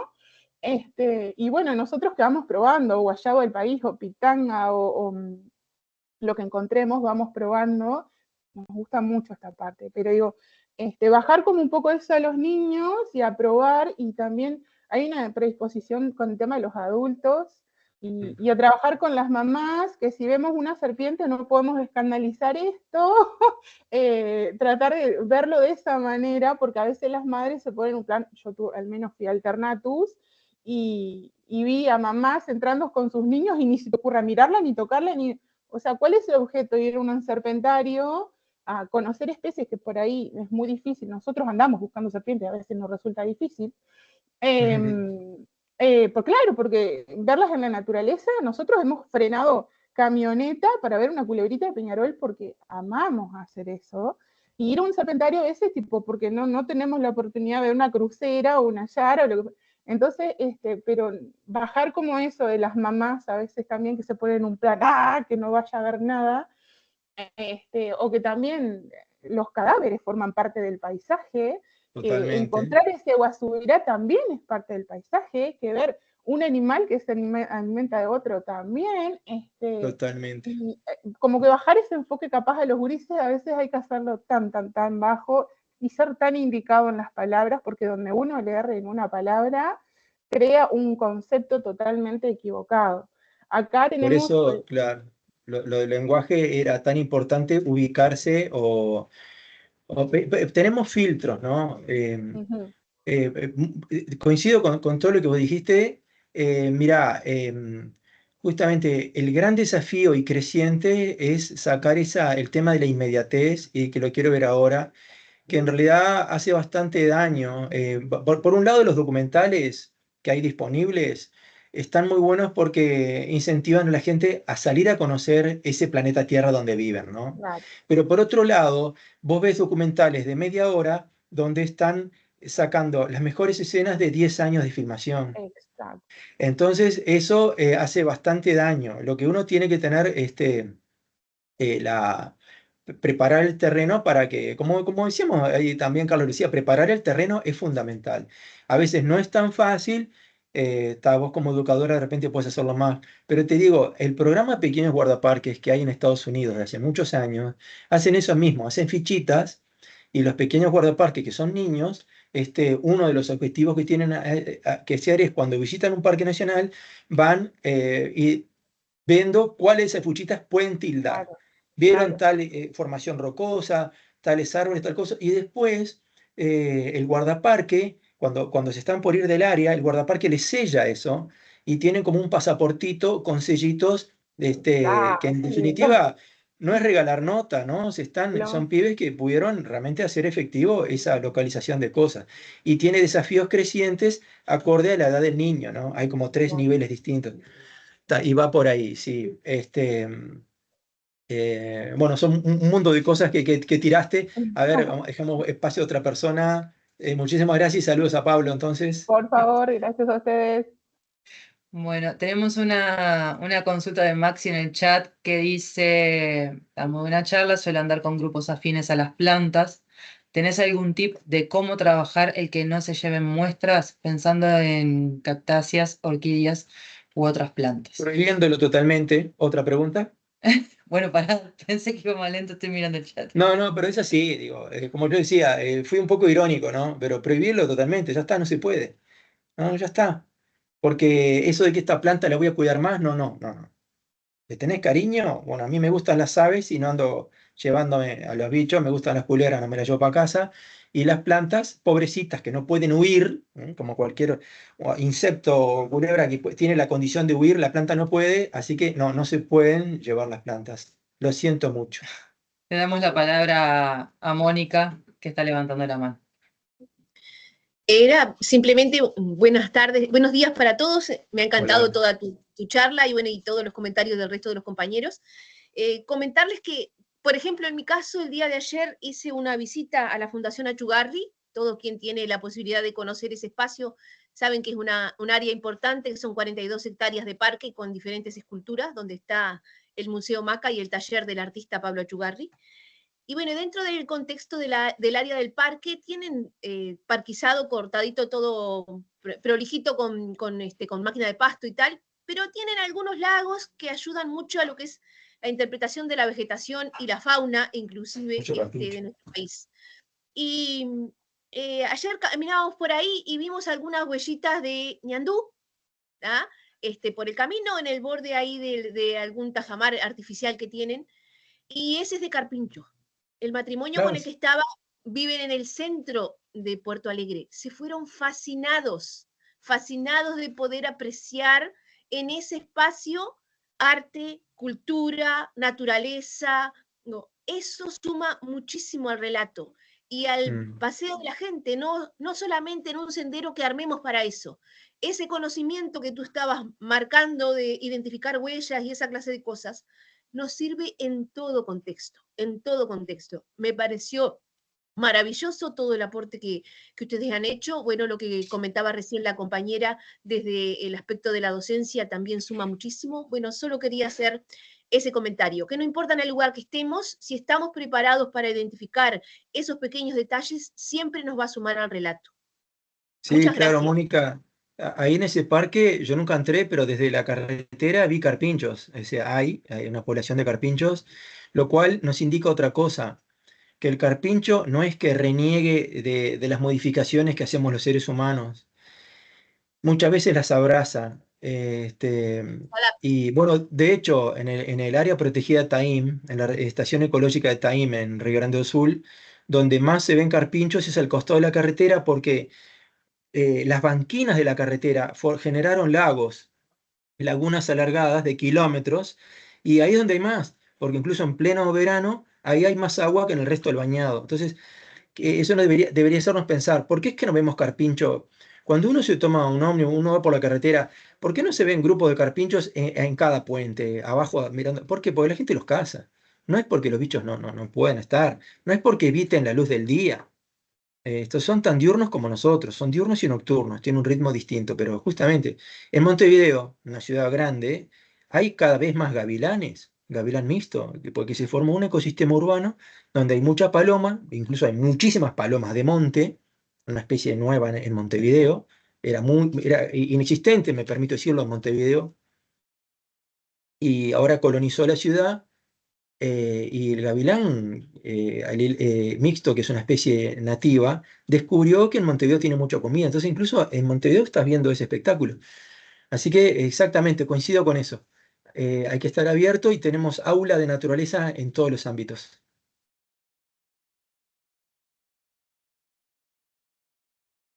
Acá, digo, alguien dice la cultura de la casa es algo bueno, la cultura de la casa que trasciende un poco de la temática, es así, es cierto, es un tema importantísimo. Hay visiones muy distintas, como en todo, y,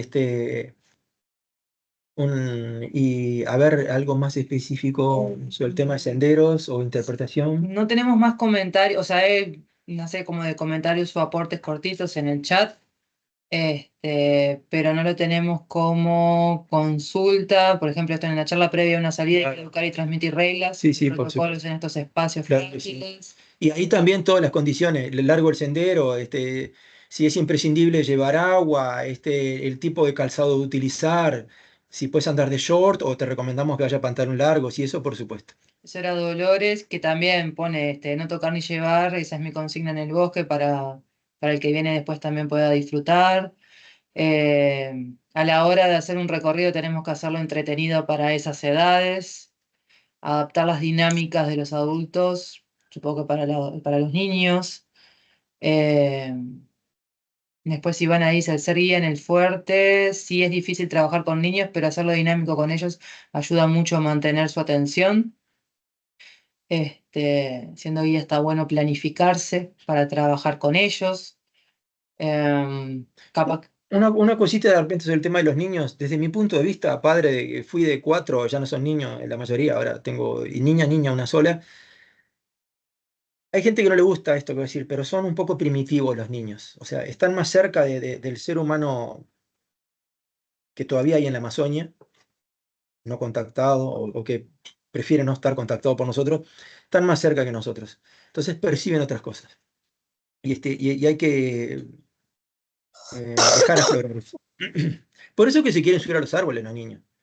Si los dejas tranquilo, la inmensa mayoría van a procurar subirse a un árbol, porque lo tenemos, eso es algo atávico.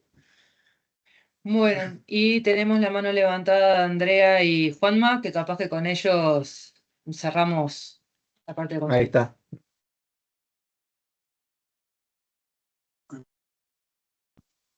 Ahí. No, Buenos ahí está. días. Hola. Bueno, más que nada comentarles, bueno, yo soy Andrea, él es Juanma, y somos docentes del IAE, de conservación y de la tecnicatura, y les mandamos con esto de la propuesta de enviarles senderos que estemos o planificando o que veamos, bueno, algo para mejorar o para corregir. Y bueno, nosotros le enviamos a Andrea, y creo que se lo pudo enviar a Juca, un sendero que estamos planificando en la Coronilla, en la bajada de la Salinera. Bueno, nosotros vivimos en la Coronilla ya hace unos cuantos años, casi 8 años, y bueno, estamos como muy cercanos al tema del mar, Juanma es guardavidas. Bueno, además somos arquitectos y bueno, como nuestra vocación siempre ha estado como hacia las infraestructuras en áreas naturales y bueno, en trabajo con materiales naturales. Y bueno, es como que se ha generado un grupo interdisciplinario de acción para como acercar, en cierto modo, a la gente de la Coronilla, que es como que es más gente de campo y que está vinculada como más como con el campo y no tanto con la costa, también principalmente por no tener herramientas quizás para el manejo en el medio acuático. Y bueno, y junto con Carumbé, la escuelita de surf y bueno, distintos actores sociales, como que se está haciendo una movida ya hace varios años, incluso, o sea, Carumbé viene trabajando hace muchos años acá en la Coronilla con el tema de las tortugas marinas, para el que no está en el tema. Y bueno, la Coronilla ha ido como teniendo como un acercamiento al océano, a la costa, y como a valorar, a revalorar y como con un sentido de identidad la costa. Vale aclarar que la Coronilla también tuvo como un impacto muy grande con la construcción del canal de Andrioni, y la costa, bueno, se generó como ahí el ecosistema cambió y se generó como que una división, la gente como que se negó al canal, se negó como a la playa, que se cambió mucho, se transformó mucho. Entonces en estos últimos años, con las generaciones nuevas, como que eso se ha apaciguado un poco, como ese enfrentamiento al canal, y están surgiendo como acciones de poder, es justamente eso, disfrutar de, bueno, de una realidad que es un corredor de agua que se puede disfrutar, también se ven muchos pájaros, o sea, es como que al haber agua hay vida, y bueno, como transformar esta visión. Entonces, en relación a eso, han surgido unos miradores en la Coronilla, que están como muy buenos, y a través de los vecinos y bueno, también la Junta y bueno, gente que tiene ganas de hacer cosas, se han hecho acciones que están como resurgiendo y como revalorizando como ese acercamiento a la costa. Y en base a eso, nosotros como docentes del IAE, que también es una tecnicatura que se abrió hace muy poquito, hace 2 semestres que recién se abrió, o sea, la tecnicatura ya existe, muchos guardaparques se han formado en Arrayanes, y bueno, se abrió esta tecnicatura acá en Chuy, que también fue muy controversial, pues fue como muy de golpe. Pero bueno, más allá de eso, nosotros, bueno, por suerte tuvimos el privilegio de formarnos también en Arrayanes, en la tecnicatura, y tratar de transmitir un poco ahí en el IAE ese espíritu que transmite Arrayanes, ¿no? Y bueno, en base a eso, propusimos la realización de un sendero autoguiado ahí en la bajada de la Salinera. Y bueno, lo estamos estudiando, o sea, ya hicimos algunas idas con los estudiantes, con otros docentes también, como para, bueno, ver dónde intervenir, dónde no. Tenemos también como base el libro de Sam Ham, que Juca lo mencionó, y bueno, en base a eso trabajamos el tema el tema y el tópico. El sendero va a tratar el tema de las dunas, y va a ser como guiado, entre comillas, por un personaje que es el sapito de Darwin, una especie endémica de la costa atlántica y una parte de Brasil. Y la idea es como que el sapito va a lo largo del recorrido como interviniendo y haciendo contando cómo se forman los médanos o por qué vive ahí, también tratando de ser breve y claro, y esto que comentaba Juca, con una cartelería que sea como también atractiva. Y bueno, estamos trabajando en eso, o sea, como Buenazo, contar un sí. poco, estamos en eso, todos los aportes que también que nos puedan hacer son bienvenidos. Y bueno, nada, no sé si Juca, si pudiste ver como lo que te No, mandamos. es que yo, sí, a menos que me lo hayan mandado hace... Ella pasó, yo lo mandé, está, y es una de las cosas que vamos a está, plantear justamente. para No lo vi. que bien el resto. Sí, Vi fue algo muy, que muy, mandaron de muy Quebrada de los sorprendente. Cuervos. Mañana está muy bueno eso porque justamente yo para planificar la próxima charla del próximo jueves, quiero ver si ojalá que no, la tiene que rellenar toda yo o por suerte están apareciendo otras cosas. Entonces, hay una parte que la voy a presentar yo, después vamos a hacer un poco lo que ustedes van pasando, por suerte yo hubo otras cosas, y estudiar eso e interpretar eso, ¿no? Porque justamente ahí es donde se junta la interpretación con el mantenimiento. A menos que se interprete bien se pueda discernir qué es lo que está pasando o lo que puede llegar a pasar en un sendero, nunca vas a poder mantenerlo bien. Así que voy a estudiar lo que mandaron y bueno, por suerte, suena muy lindo eso, la presentación del sapito.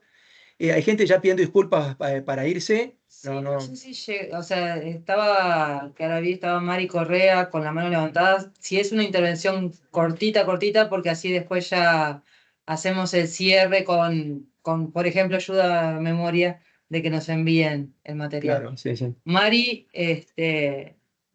así, breve, que estamos en la salida, Sí. en la retirada. Un saludo a todos y todas.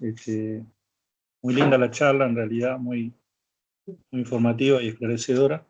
No, una consulta sobre alguna recomendación. Nosotros, con el tema de armado de senderos, nosotros estamos ahí en un humedal cerca de la Laguna Merín y nos preocupa un poco el tema de las serpientes, ¿no? Sobre todo la Yara y la Crucera, porque la hemos visto a menudo. Somos un grupo que entró en un predio de colonización y bueno, y se han amansado de tal manera de que no tienden a disparar cuando ven los humanos, y hemos visto muchos ejemplares y bueno, sobre todo por el tema de accidentes, ¿no? Quieren ir a dormir a la casa. Quieren entrar adentro a la casa.